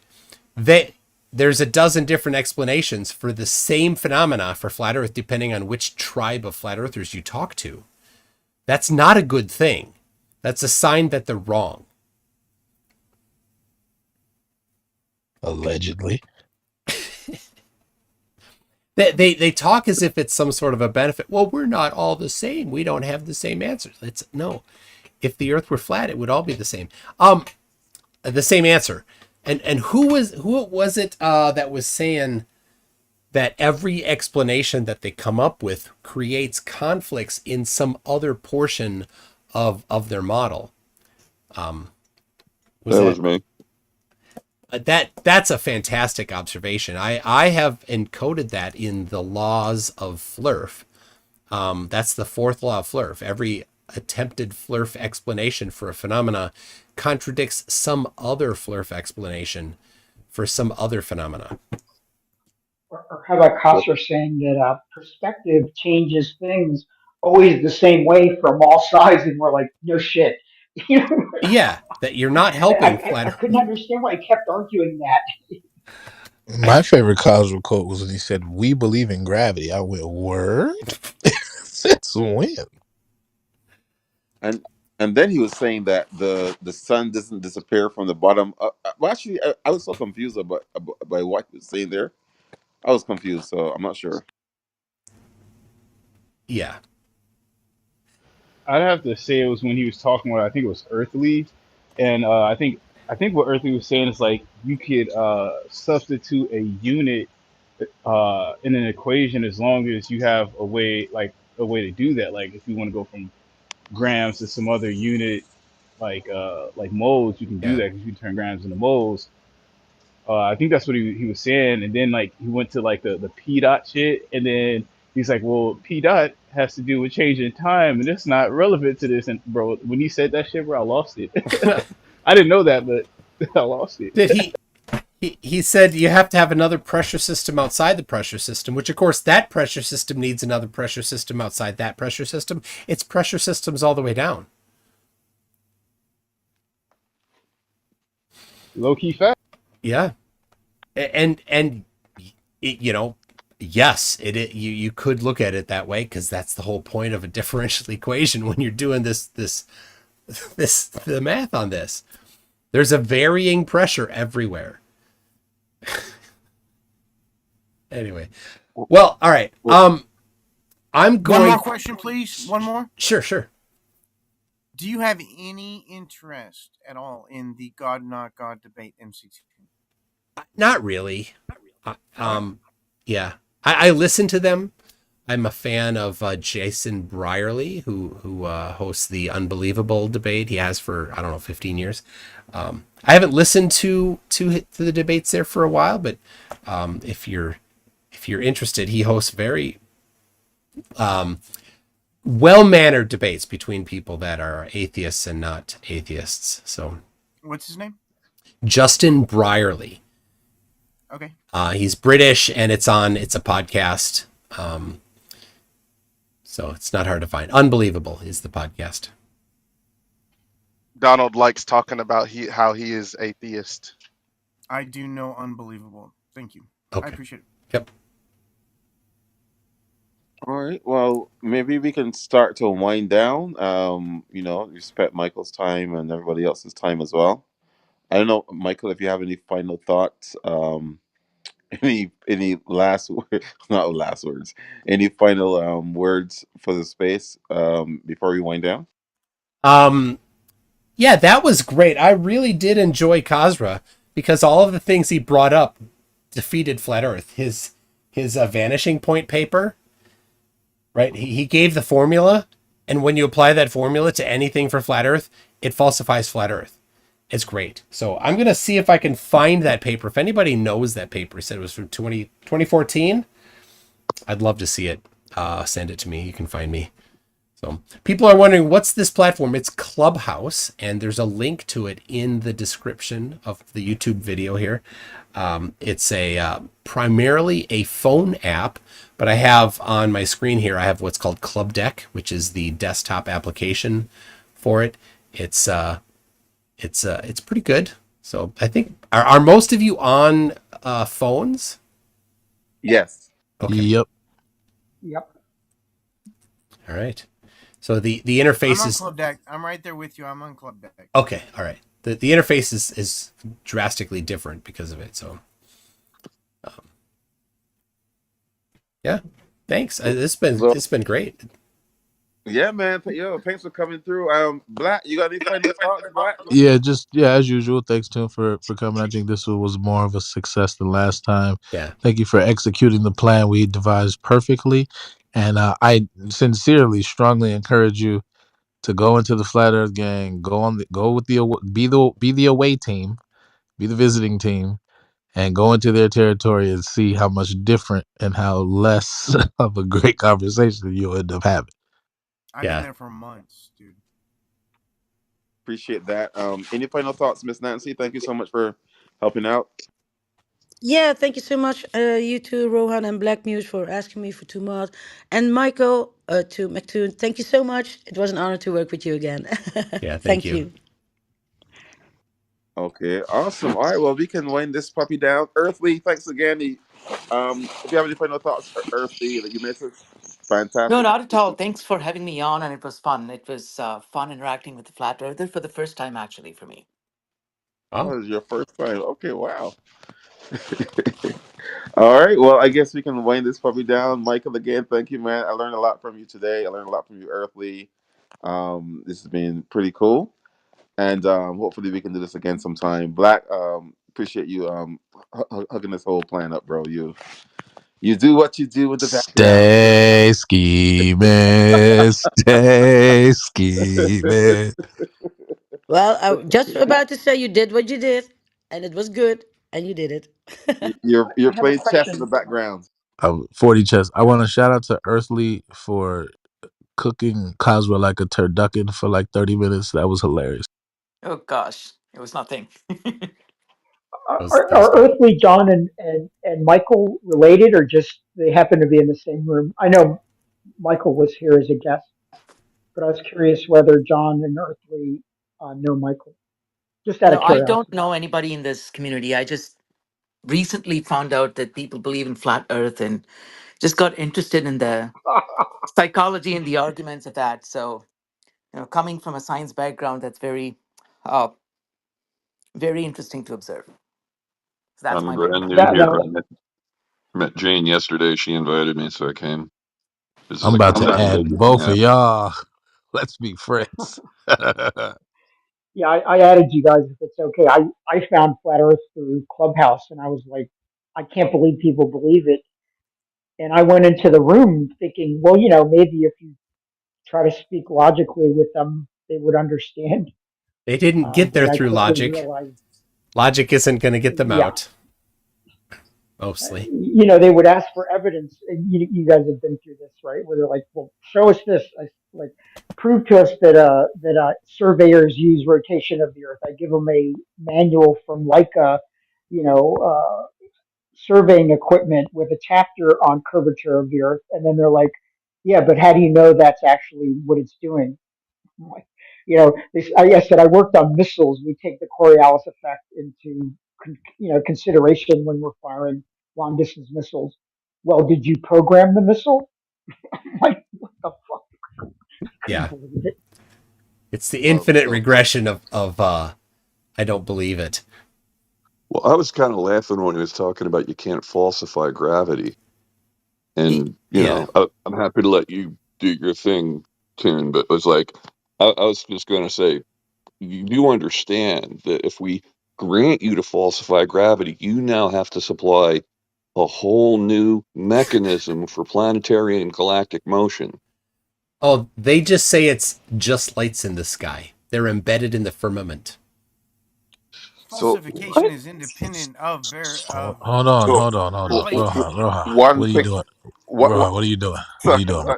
sorry, What Black. are you doing, I Rohan? actually Nuh-uh. forgot. But wait, I hold on, asked hold you on. specifically not to do this, Rohan. All right, it's my bad. No, I was about to say that I actually have to run, but if you wanted to keep the space open, Black and Nancy, you can run it. But if not Black, you can go down and come back up. But I have to run. Bet. Okay, thank you, Rowan. All right, Yeah. see you guys. Thanks again, See you Michael. guys. See you. Yeah. Thank you Bye. Thank so you. much. All right, bro. Peace. Nancy, you got to do it. I can't be modded in here. Well, I It think hurts. that we're done. We were winding down, right? Yeah. Yeah. Yeah, And but Michael I is can't be I also can't be winding modded down. in any spaces where flat earthers are present. It hurts their feelings. Thanks for welcoming me here, guys. I appreciate it. Yeah, it's a lot of fun. Shout out to You're you, John. welcome. I'm gonna go. Thanks, and we'll Yep. catch you all next time. Yeah, I hope Take care, so. Thanks, And I will Tune. everyone. watch the Bye. video. Have a good night, man. All right. Bye. Thank you, Okay, bye guys. bye. All right. Awesome. Well, that went back. That was a whole different experience than last time. Last week, if you were there, was pretty fun because we just had a discussion because none of them had the courage. It was in a pro globe room, and so this one was run by Rohan, who's neither. I don't know. So it was a neutral space, as they said, and if you got that Black Muse and I have been talking, and he's the one that invited Craig to come in as well. That putting together a plan to get some flat earthers to engage because they had been reluctant to engage for some reason. Last week, none of them were, they all did exactly as they were instructed by their Flurf masters. They didn't come and talk. Where today, some of them did, but Jamal is like one of the Flurf masters on Clubhouse. He wouldn't talk. He was in the room. He was invited. He was given an opportunity, and then he didn't. So anyway, got a bunch of super chats here to read. So I'm going to do that here for a little bit. We got TLB Astro is a new member at Einstein. Thank you for that. Icy Spin says here, for extra credit, teacher has low standards. Who's your teacher? Am I the teacher with low standards? Yes, Icy Spin, you get extra credit. Serena News 1 says, thank Titicaca, it's Tuesday in the House of Clubs. Clubhouse, I see. House of Clubs, very good. Icy Spin says, I've got the matches and lighter fluid, just say when. When is when I go over to the flat earth room. That's when you'll need that. Kango44 says, Toon, thanks for the wrench, and also, can you please ask him what area of computer science this guy is involved in? He did answer that. He does IT support. So I'm gonna I'm gonna conjecture that he, similar to this is Tori we're talking about.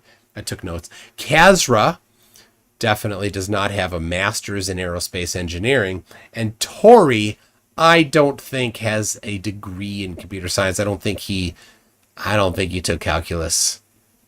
I don't think he can do. I don't think he can even solve a triangle.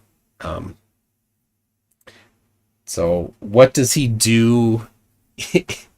What's his area of computer science? Yeah, it's tech support. I think that's the impression I got. I could be wrong, but that was the impression I got. He definitely said that he works at a college, and I'm like, you teach at a college? No. I do IT support. You know, the introduction to the topic, I where he said that he works in computer programming. That's what I wrote. I wrote down computer programmer, went to college, took calc, and then he said you can't falsify gravity. Anyway, so yeah, the way he introduced it was definitely suggesting that he was an instructor at the college. That's what I got as the impression. I don't know. He's like, well, I never said that.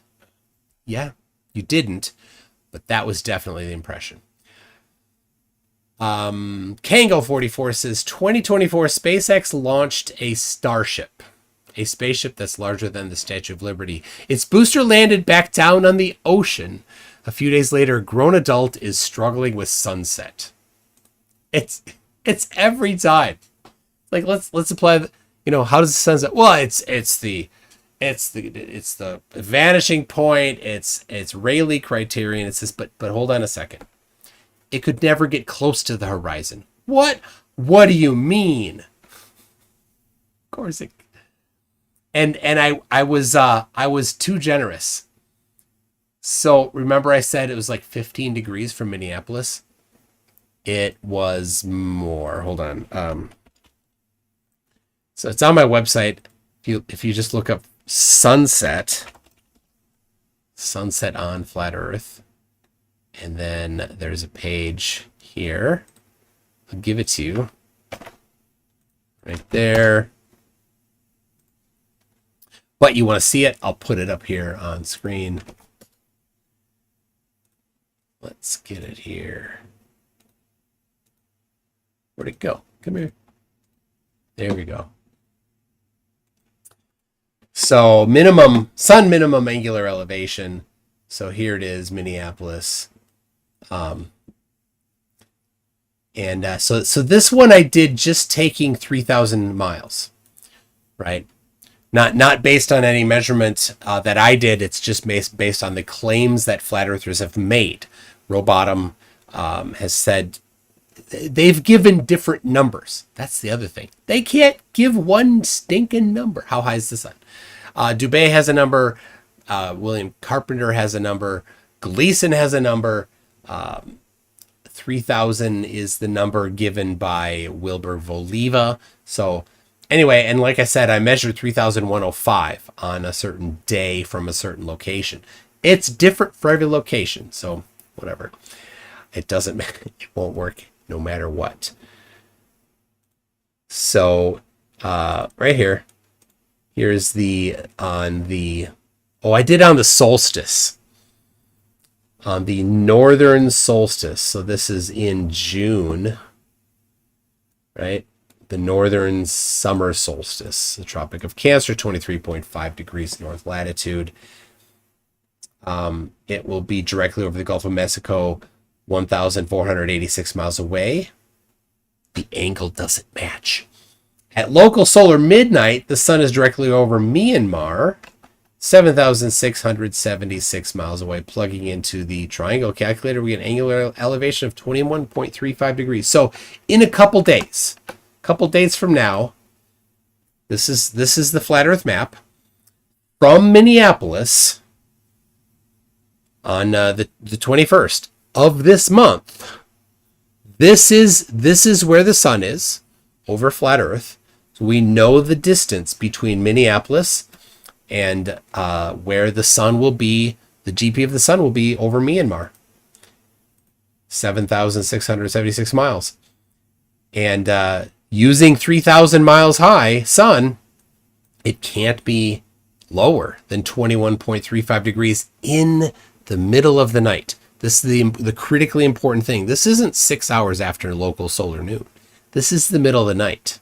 This is the lowest it could be on flat Earth all day long.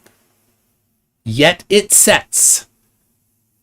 And I like this one. It's the most extreme example. Puerto Williams on the southern tip of Chile. There you go. Australia. The sun is 17,000 or almost 18,000 miles away. And the lowest it could be is 9.53 degrees. Here's the map. This is in December 21st of any year in Puerto Williams, Chile. You're right there on the left side. Do you see that? I'm moving my cursor over it, but you can't see the cursor. Here, I'll point. It won't help. And the sun in the middle of the night is over Western Australia at local solar midnight or local solar nadir. And it predicts an elevation of 9.5 degrees. Yet the sun sets. Yeah, it's all infrared at night. Hilarious. Okay, there's evidence for that, or are you just making that up? So, Lord Illuminous Pooh says, dang it, was watching Veritas, must have missed all the evidence. One of my bad jokes shows in the doc. It's quick, but I saw my icon and said, wait. Well, that's cool, you made it. There's 8 hours. There's so much. So much butthurt. You go on Twitter and look at the flurfs. They are so hurt. Or look at the comments on his video. It's the same ridiculous stuff they always do. One comment, I think the pin comment, how come you don't have Witsit on here? There's an entire section named Witsit. You just look at the table of contents in the description. It's there. But Witsit's scattered through the whole thing. Oh my gosh. They're so bad. Kango44 says, please ask for some experience in programming languages. C, C++, C#, Rust. If he's using Python, he's not a programmer.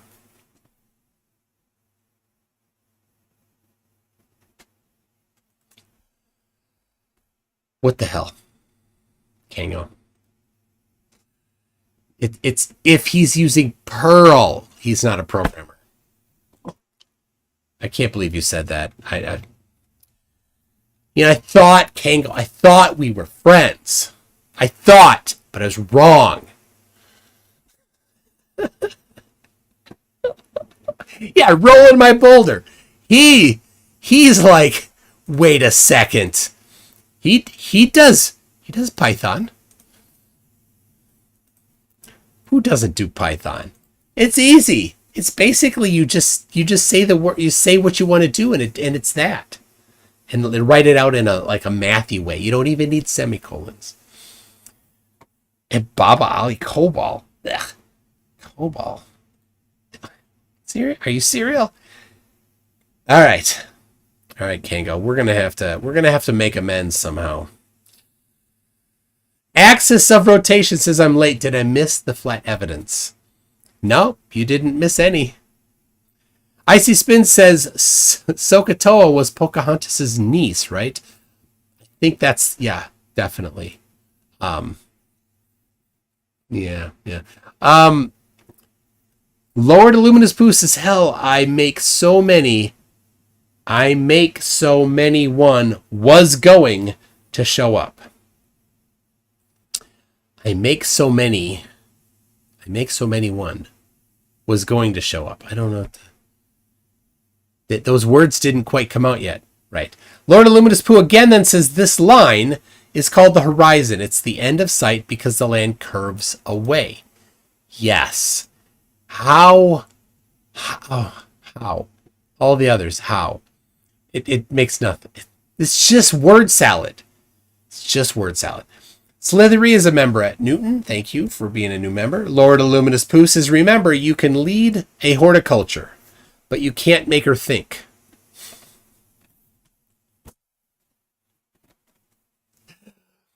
Thank you. I'm here most streams. Hey, wow. Does everyone have? Why does everyone bring bad fruit? Oh my gosh.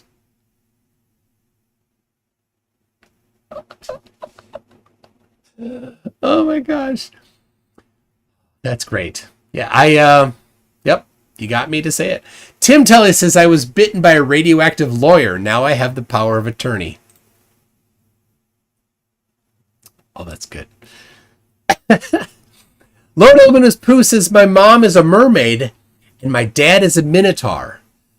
I got both human halves. My brother is a seahorse. Thanks, Mendel. Seahorse. That's great. Where do you get these? Lord Illuminous Pooh says, I don't care what you think. That last super chat was funny. It is. It is funny. I like it. CV McCullough says, it's all fun until you get smacked with science.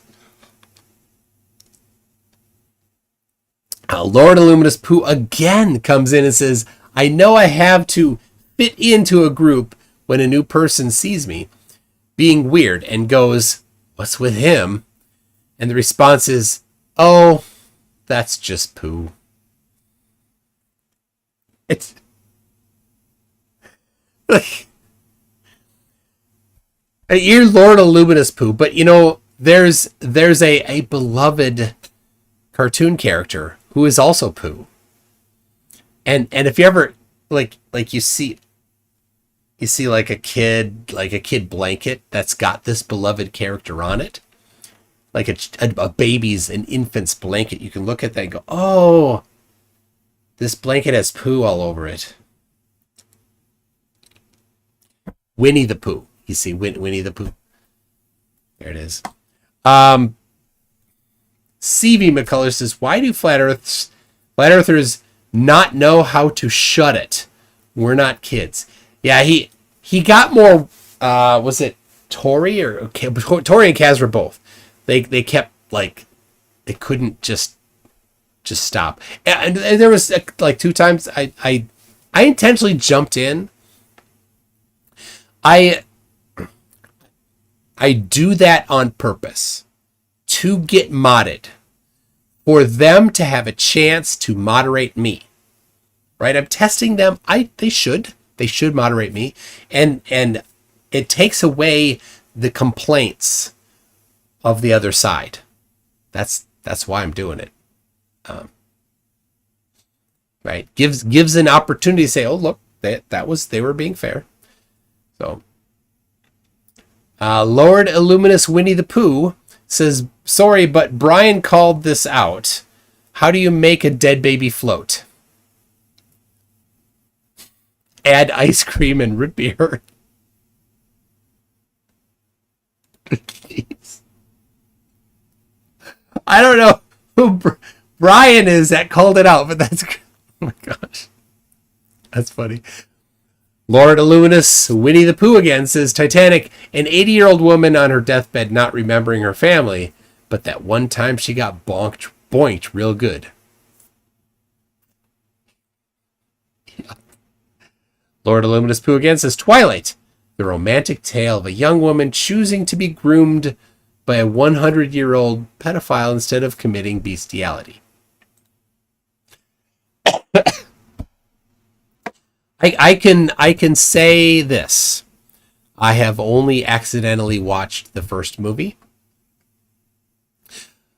I had seen that it was I only knew one thing.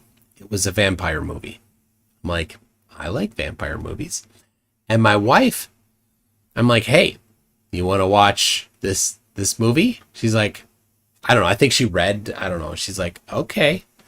So we put it in and we're watching. This is back when you had to actually like go to the place and then get a physical spinning disc thing. And then you bring it back to your house and you put that disc, well, it's not spinning yet, into a physical device that then spins it. And then you watch it. And the thing about those is you don't have 7 million other options. Just, we're 5 minutes in. Nah. Right? You paid money. You're invested in it. right? And you're like, well, we're going to get that one, and then we're going to get the Wiggles so the kids can watch it tomorrow. I'm kidding. We never got the Wiggles. We got something else for not tonight. And then and you're like, oh, I guess this is what we're watching. That's the choice. So, and fun fact, Max, I never did rewind. I was never kind. Every single time I returned the DVD, I did not rewind. Don't tell him. Burnham says, Tune, to celebrate your 21,000 Fibonacci number, I've decoded for you the Bonacci equation.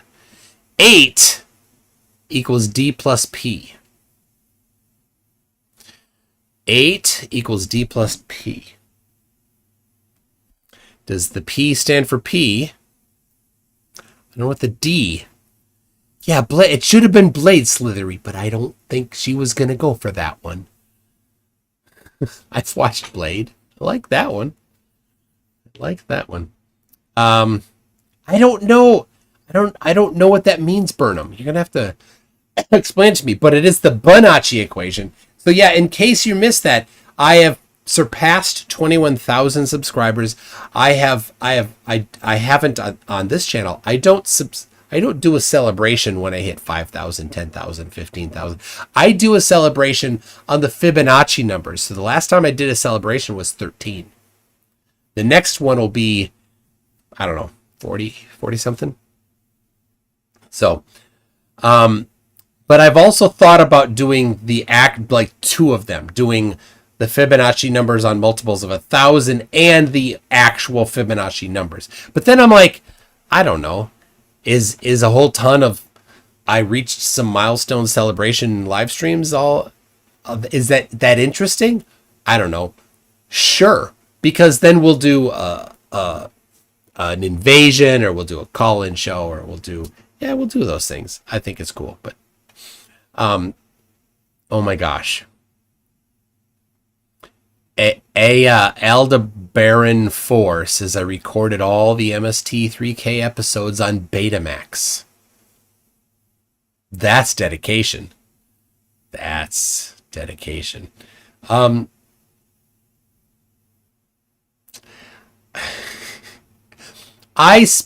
college, I spent more time with the engineers than with the computer scientists. And but if you ever missed an episode of Star Trek The Next Generation, you know who had every one of them recorded on VHS, not Betamax, on VHS. And they didn't do the 6-hour, they just did the 2-hour. And all of the commercials were paused out. That was the place to go. That was... And of course, they also had the 4-head VCR, not the 2-head VCR, recording in high quality audio. They were the place to go. The engineers, they were too busy. They're like, what? That was on? I don't know. I got an E&M final tomorrow. So Lord of Luna's Poos is Star Wars. After being radicalized into an ancient religion, a young man destroys a military base, killing thousands. Somebody sent me today that Harry Potter is just Star Wars with crappy lightsabers. Look that one up. That was good.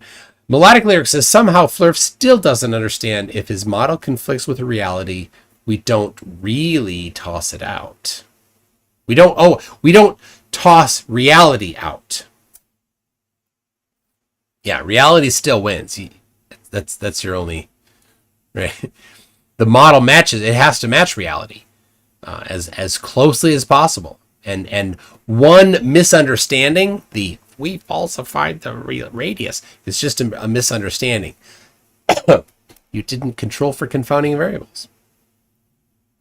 Astrokate says, my new favorite flat earth evidence is that perspective alone cannot obstruct distant objects bottom up. They should all adopt this talking point. Yeah, Kazra, dude, he shot himself in the foot with a bazooka there. I'm like, yeah, keep saying that. Greg Andrews gifted a membership. Thank you.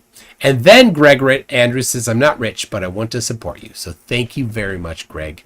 I very much appreciate it. Lord Illuminous Poo says, in the name of Greg Andrews, insert your joke here. So, Greg Andrews, if you tag me, I'll read it. Hey, if any of you tag me, I'll try to read it too. I'll read it on Lord Illuminous's Pooh's $5. Greg Andrews, who's now a member, says, dang, I've been a member for 11 months. Cool. Well, not now a member. He was a member before. Thank you, Greg Andrews.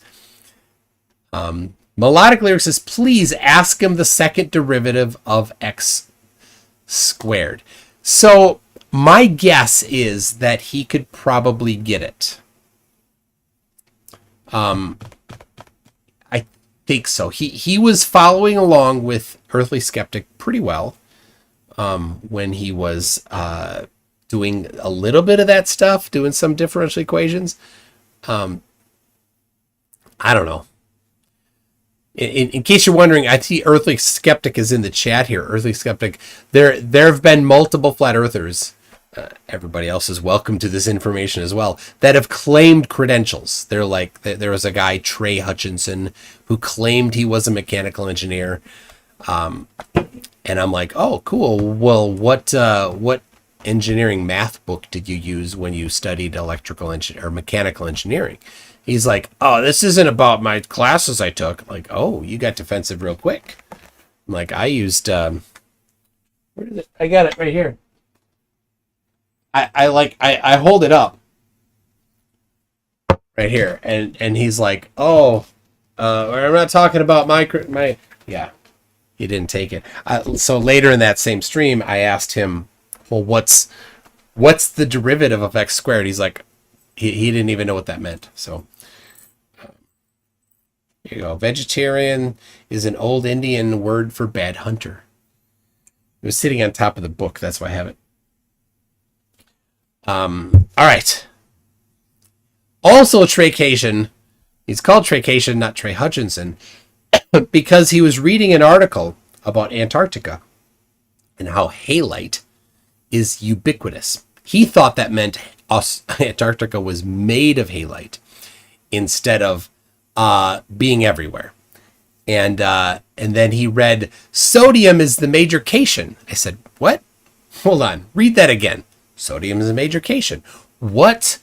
Trey, what's cation mean? Well, it's the major classification. It's the main thing. I go, no, Trey, cation is a positively charged ion. It's not cation, it's cation. He goes, no, it's not, it's cation. Seriously? It's cation. It was so good. Oh. Axis of rotation says, night, Mike. Time for meds and rest till next time. Well, thank you, Axis of rotation. I'll get back to you on. You maybe aren't watching anymore, but I'll get back to you on why I chose not to tonight. I was going to show something for him. I'll do it in a future one. Lord Illuminous Poo says a limerick. There once was a man who loved orange, who, okay, start over. A man whose favorite color was purple once, rhyming is hard. Yeah, you know, there are words that do rhyme with orange, but they're not satisfying. Hinge. Yeah, see, it doesn't. It has the same consonant sound, but it lacks that vowel sound you really want for the satisfaction. Icy Spin says, when I was 3, I didn't know globe was round. Then I was 4. I remember the house I lived in when I was told by an adult that the rotation of the earth is the gravity is caused by the rotation of the earth. And I was in kindergarten. I lived in that house, moved out of that house in, no, it was first grade. I moved out of that house in first grade. So somewhere prior to first grade, when I was told this, I said, wait a second, that doesn't make sense. I know people think that the rotation of the earth causes gravity, but it doesn't. And And there are flat earthers that think that is the claim.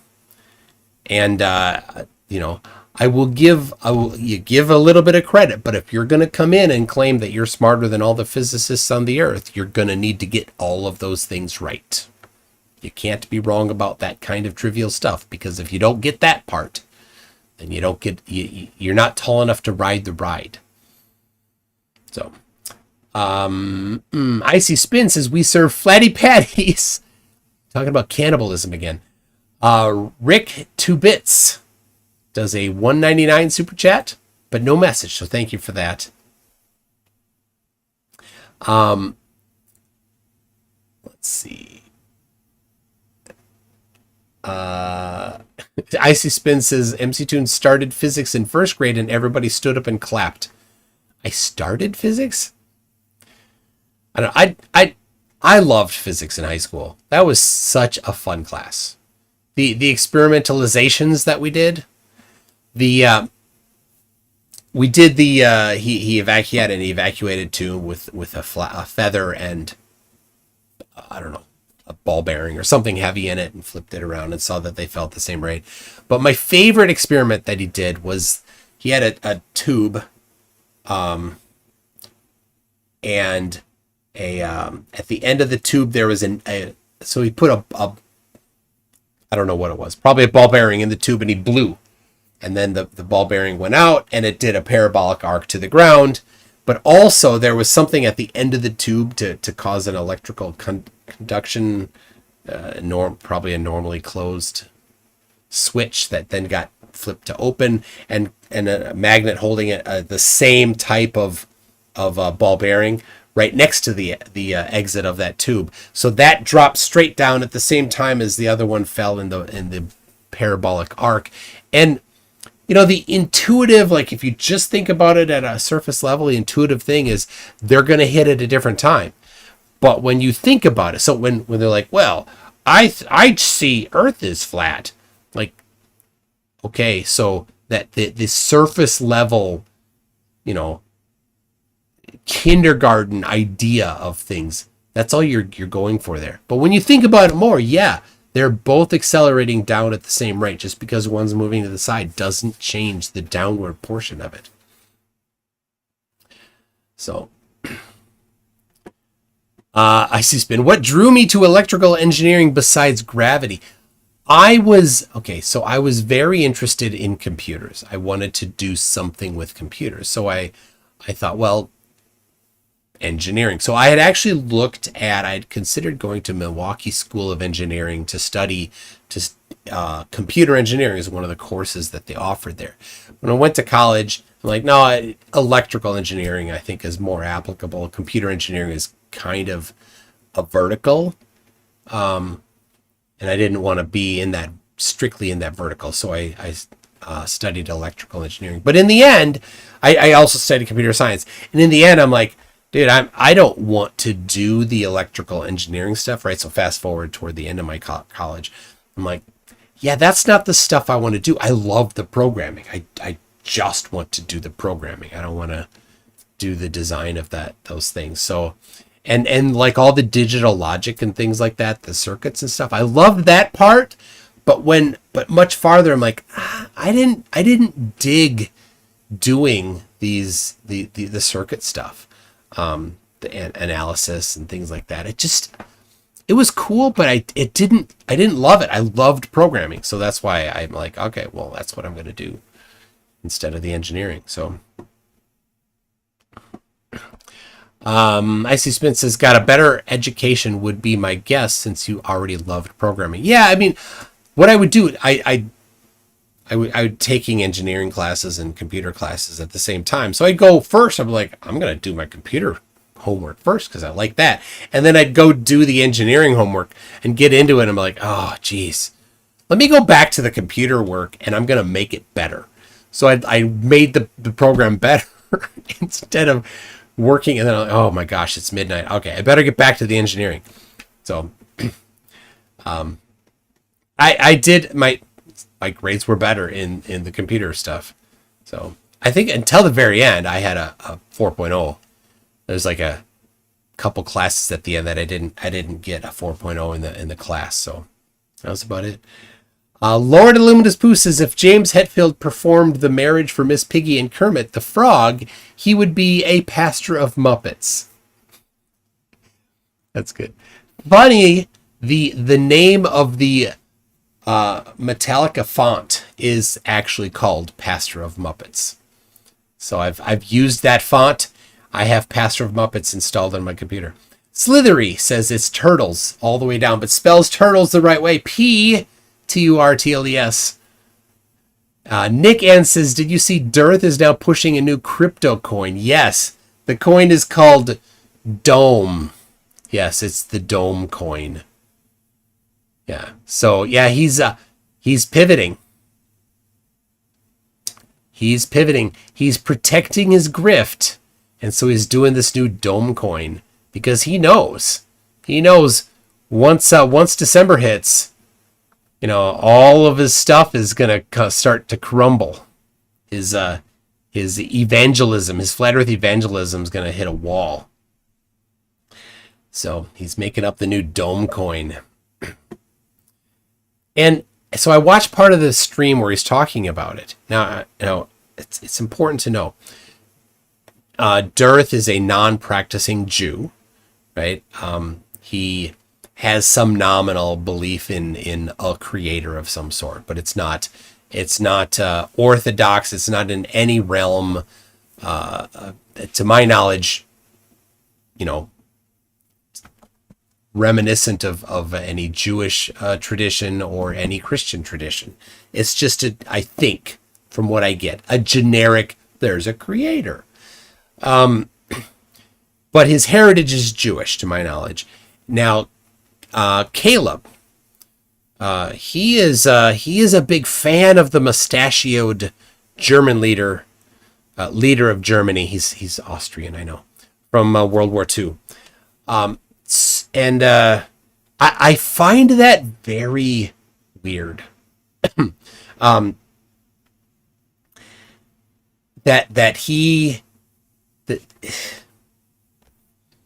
Anyway, I find that very strange that Caleb and Dearth are bedfellows. Anyway, I'll move on. You may ponder that at your leisure. Kango44 says, you're writing email software in Python. No, indeed I am not.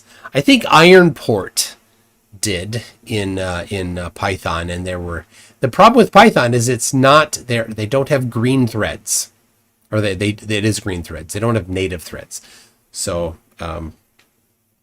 here's your little computer software idea. So on a computer, when you have different things running simultaneously, they can run in different threads. And when you have multiple CPUs on a computer, they can actually truly run at the same time. If you only have one CPU, then it does what's called multi-threading, where one thread will run for a while and then it stops, and then another thread runs and then it stops, and they get swapped back and forth between multiple threads. But when you have multiple CPUs, you can truly run them at the same time.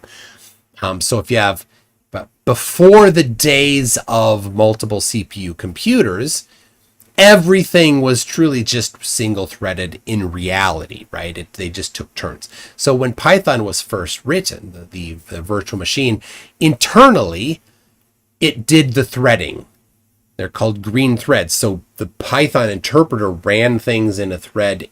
It's one thread of the entire Python executable, and then it would chop up amongst the different threads internally that you would do. So Python is a great multi-threaded system, but it only really runs one thread on the computer. That was fine in the days of single CPU, but once you have multiple CPUs, which every computer does now, then that's a problem, because you can run multiple threads in one Python app, but you only have one thread running on the computer. So you can see, well, I have one of my 24 CPUs running at 100%, and the other 23 are just sitting there sleeping. But my Python app is totally choking because it can't process a whole bunch of things at the same time. So writing a multi-threaded app on Python, that's a no-go. The email software is written in Java. Java does fantastic native threads. So, all right, we're up to Earthly Skeptic. It was great talking with you, working with you, crushing the flirts with you today, Earthly Skeptic. He says, about sunsets, if you measure illumination versus time on a cloudless day, the lumens drop quite suddenly after sunset. Only a globe can explain the data. Would be a fun experiment if no one has tried it. Yeah. For some reason, it drops at sun.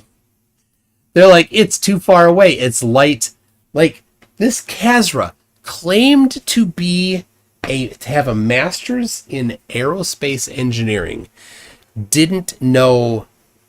I mean, it could be. Maybe English isn't his first language. I don't know. But it's technical talk. So when you're in technical jargon, I don't know if it's a thing to have a problem in other languages. Maybe there is. I don't know.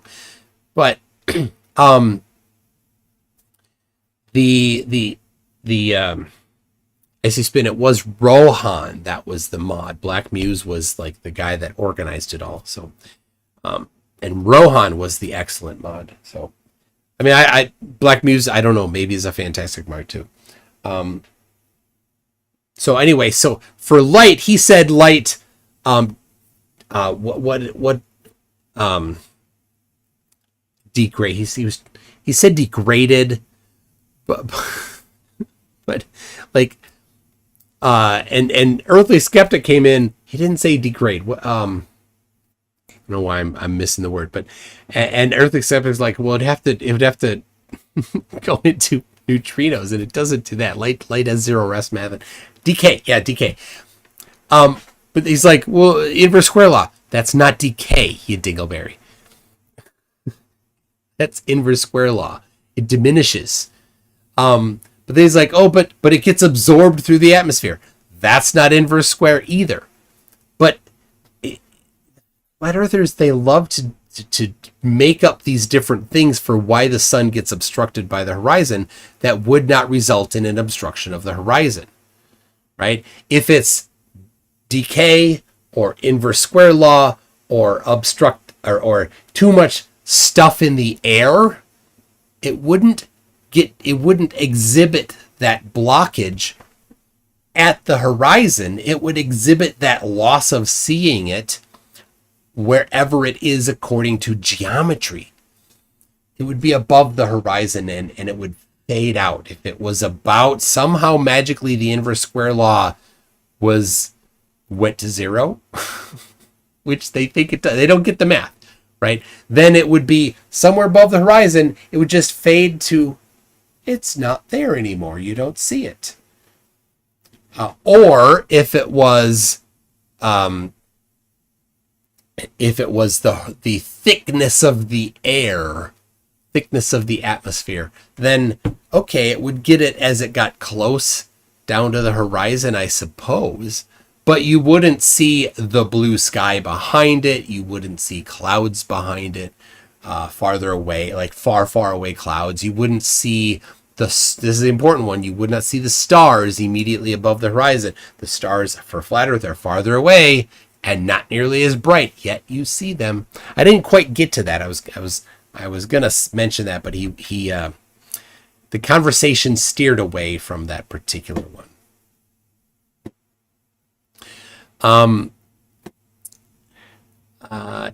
Kango 44 says, no wonder my email is so slow.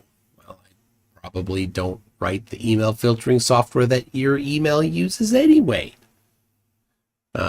Maybe I do. I don't know. David says, silly tune, those spiny things only had music. Spinny things only had music. The spinny things. The CDs? Yes, I have CDs. I have DVDs. I have some Blu-rays. But tell you, Blu-rays were just a little too late, weren't they? Like, they came and then, nah, we're doing everything online. So, all right. Greg Andrews says, I know 25 letters of the alphabet. I don't know why. Oh my gosh. Lord Illuminous Pooh says I've made water, and that's not a pee joke. We added, I believe, hydrochloric acid to zinc, releasing hydrogen. Apply flame. I was the only one brave enough. Yeah, that's cool. I like those kinds of reactions. Lord Illuminous Pooh says they'll be throwing money down the rabbit hole. Oh yeah, to Dearth's Dome, a coin, I suppose. So there's a way that you get like you send people to it, and then they I think it's, yeah, if you send people to the app, it's all about his app, right? It's all about his app. Everything, his whole life is about getting people to buy his app. This is Flat Earth Dave. So yeah, if you send a recommendation to somebody, a referral, if you send a referral and they install the app, if they pay $3, then you get some dome, right? And so Caleb is the largest referrer and has the most domes, dome coins. Yeah, Caleb. Again, Caleb, fan of the mustachioed leader from Germany circa World War II, and Dearth, he's a Jew by heritage. Ponder at your leisure. Lord Illuminous Pooh says everyone's afraid of the AI singularity because they think it'll be Terminators. But what if it's Johnny 5? Just saying. Not so bad, huh? I take Johnny 5. Zoomy Tomato says among the million of lives. Oh, where's this going? Okay. All right. I'm like, I gotta read ahead, see what you're talking about. Of all of the millions of lives C19 took, the one thing that hits the hardest is Blu-ray. Yep. Booba Sweats wants the Wally singularity. Ah, yes. So Dearth's app is a pyramid scheme. I don't think that makes it a pyramid scheme. It's not like you're sponsoring somebody into the app and then you get a portion of their residuals, and then they sponsor people into the app, and then you, multiple tiers up, get a portion of the residuals. But Dearth, don't give him that idea, please. He'll definitely do that. Yes. Dearth's app is a scam. Dearth's app doesn't work because if you look at the angle to the sun, it doesn't work. But you know, hold on, where'd it go? Right here. There it is. I wonder what you all would think. What do you all think about Dearth? Hold on. No, come on. I didn't prime the video. It's not working. I don't know why. All right. That's weird. That's weird. It didn't work. Did my... No, it didn't drop my... Hold on. Did I change it? Did I do something? Where's it at? Hold on. Yeah, it's not, it shouldn't be VLC, but I'll get it. There it is. There it is. I'm coming. All right. Let's see. Gotta do this. Gotta do this. Gotta do that. There we go. All right, it's going. I'm priming it. Priming it right now. There it is. So that should work. Hopefully this works. Yo, listen up. This your boy Dirch in the his house. This plan so slick, gonna make your pockets this house. I got an app that's gonna change your life. But before you download, let me slice through the strife. They say the earth's a globe, but I beg to differ. I'll make you believe, I'll make you shivers. Spectroscopy needs a container, that's my claim. I've got no clue, I just hang my head in shame.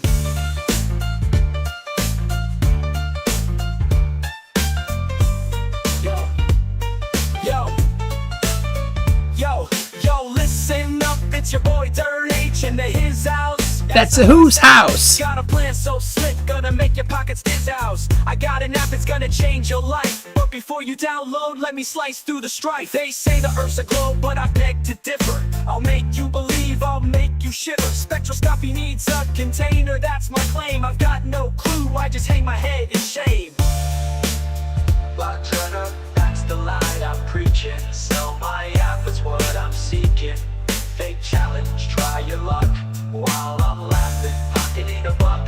I'm a scammer. I'm a scammer. I'm a scammer. I'm a scammer.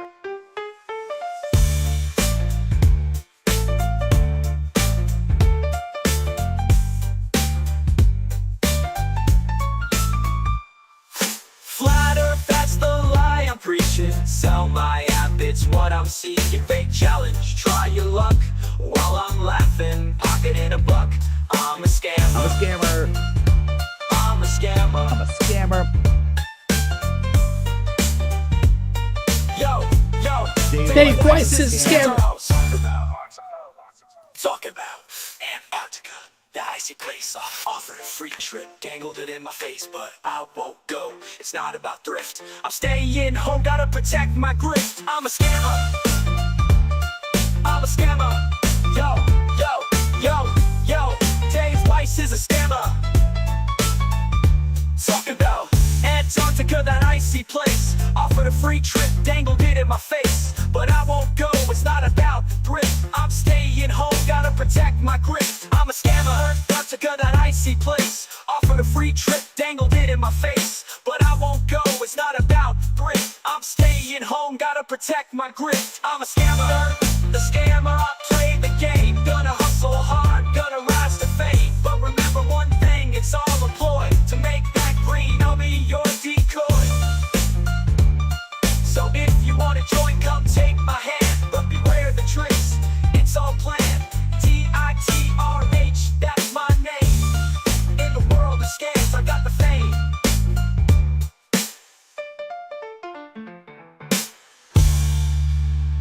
I'm a scammer. Thanks, Dave. We knew that. I love that song. So that is not me rapping. That is not me playing piano. The video of the person playing piano is Brendan Kavanaugh. I just got it from YouTube. The alligator skin drawer with money in it, that's just from YouTube. So the song was performed by AI. I wrote the lyrics. I do use ChatGPT to do a little bit of the lyrics, like mostly like I'll have a couple lines. I'll say, all right, well, give me some variations of this word or variation of this line. So that's how I've had a lot of fun writing some songs. I've got a bunch more songs that I've written.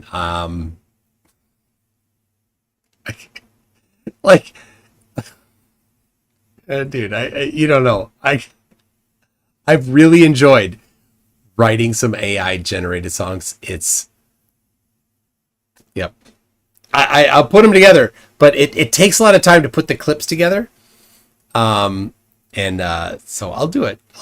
So anyway, let me read a couple more here. Icy Spin says, did he send you a source about G now at 9.8 meters per second? Yeah.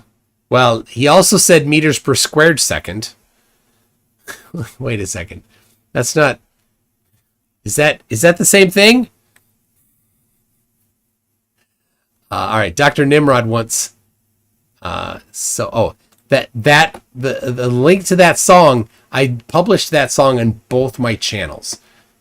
So you can, if somebody could grab that. All right. All right. I'll do this for you. All right. We'll do it.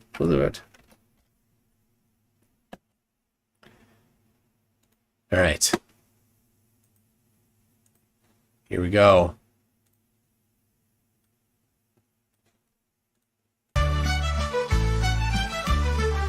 For he is a bearded weirdo that has a doctorate in bacon. For everything to do with what this man forever knows, including that might be chip bacon with potato. He makes for a great friend to have his words often wise. Wherever stupid shows his head, there you might find the doctor Nimrod with his head in his hand, mouth ajar. For sometimes he imparts his knowledge on a wandering penguin, and for this we think that he's great, or at least a good friend.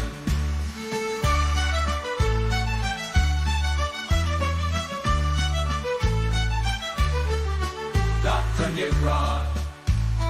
Oh, Dr. Nimrod, forever won't you be our friend? Just don't eat all the bacon.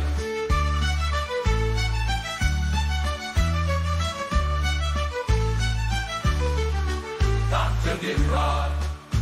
Oh, forever won't you be our friend? Just don't eat all the bacon. Oh, crisp, that thing you call a chip is a crisp. And what is a biscuit? That may never be known. For he is a bearded weirdo with tea bags, don't you know? He will send them from Ireland and make great jokes, but it is all in fun, just so that you know.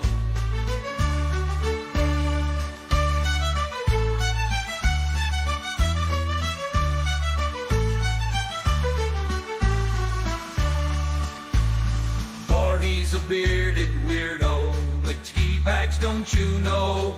He will send them from Ireland and make great jokes, but it is all in fun, just so that you know. For he's a bearded weirdo that has a doctorate in bacon, for everything to do with pork. This man forever knows, including that might be chip bacon with potato. He makes for a great friend to have his words often wise. Wherever stupid shows its head, there you might find the Dr. Nimrod with his head in his hand and mouth ajar.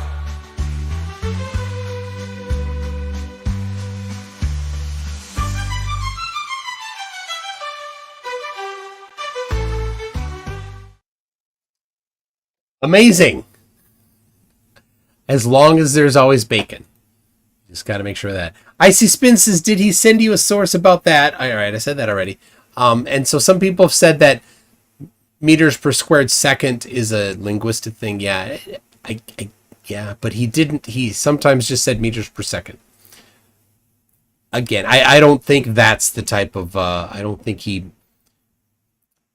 that's revealing a misunderstanding on his part.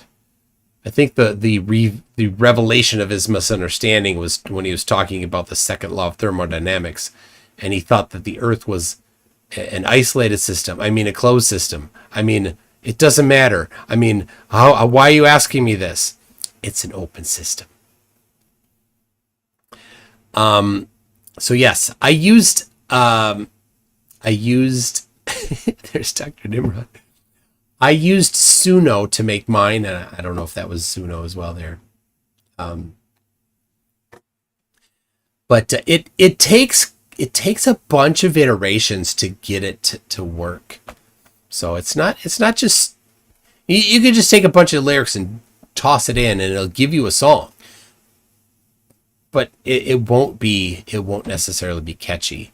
So I keep when I've done them, I've done 2 that you've heard, and there's probably another 3 that I'm like I like. I do it until I get like a response myself. Like I get some sort of a response. It just clicks with me. So until I get that, I'm not interested. Like the song isn't there. It's not, and they're just random. You hit generate again, you get another different song. So Icy Spin says, I bet half of Americans don't understand what the extra per second means. In meters per second squared, you're probably right that most Americans don't. The difference is, again, and I'll give most people a pass on that. The difference is the flat earthers are claiming to know these topics better than all of the scientists on the earth. That's the difference. They're like, we falsified gravity. Like, you did, but you don't understand meters per second squared? Sorry, you didn't falsify anything. You don't understand the topic. You can't falsify something without first understanding the topic pretty well. And that's the people that are like, well, I come from a totally different, like, I didn't get the indoctrination. I understand these things myself without having been taught all that. And no, you didn't. You're not going to come up with the thing that violates the first law of thermodynamics if you don't know what the first law of thermodynamics is, right? That fake doctor that I debated about the moon landing, he says that his free energy machine violates the second law of thermodynamics, completely not knowing that he's claiming to violate the first law, not the second. He didn't even know that. Like, you're not a doctor. He didn't study this topic at all.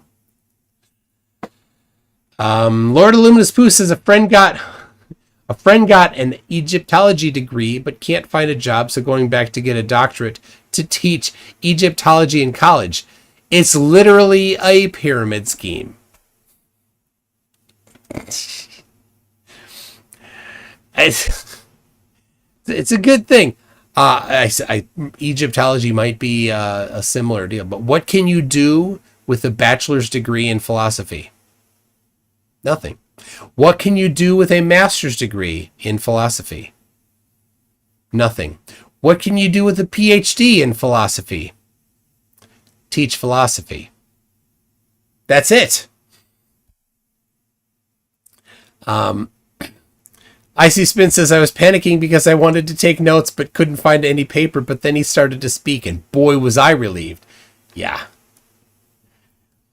Let's see, Present 99 is a new member at Buzz Aldrin. Thank you very much for that. I appreciate that, Present 99. And Dave Kircher is a Sheldon Cooper member, says, thank Titicaca, it's Tuesday. 4 more years or beers. Take your pick. 4 more years or beers. Okay, I'll do 4 more years. I don't like beer. I was at my kid's house, right? And he's got beer in the fridge. I'm like, oh, did you lose a bet? And he's got this beer, and I don't know what it was called, but it's like, it's got hops in the name. He's like, I'm like, oh, it's got extra hops? He's like, yeah, it's really good. You should try it. So I'm like, okay. I'm like, it's in my mouth. How can I get the taste of hops out of my mouth? Oh. Nope. I don't. Yeah. Anyway. I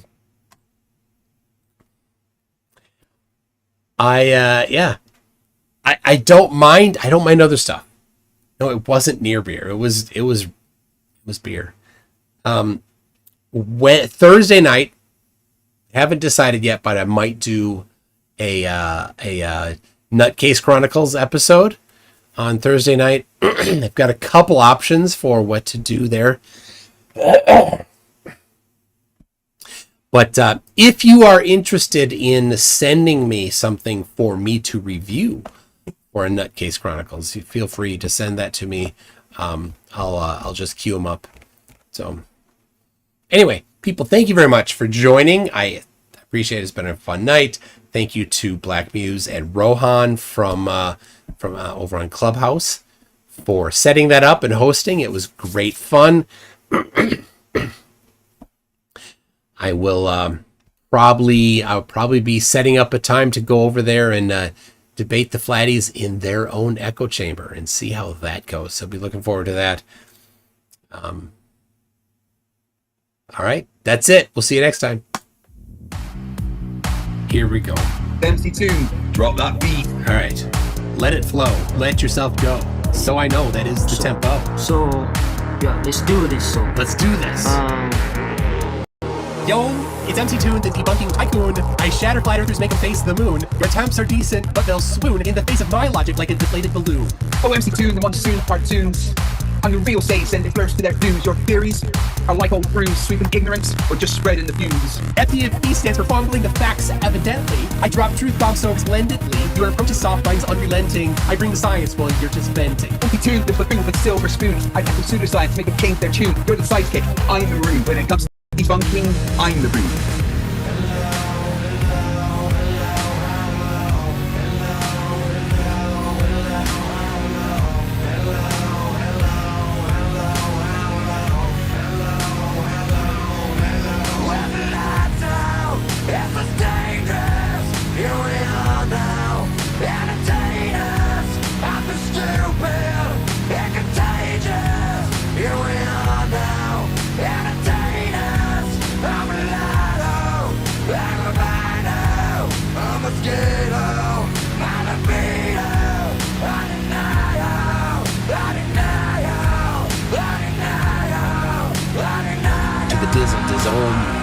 In the rizzle dizzle. But hey, FTFE, we share the creed to educate and debunk the plant the seed. Though in this rap, it's clear indeed I've got the upper hand in word and deed.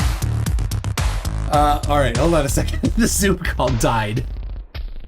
Everything died, no!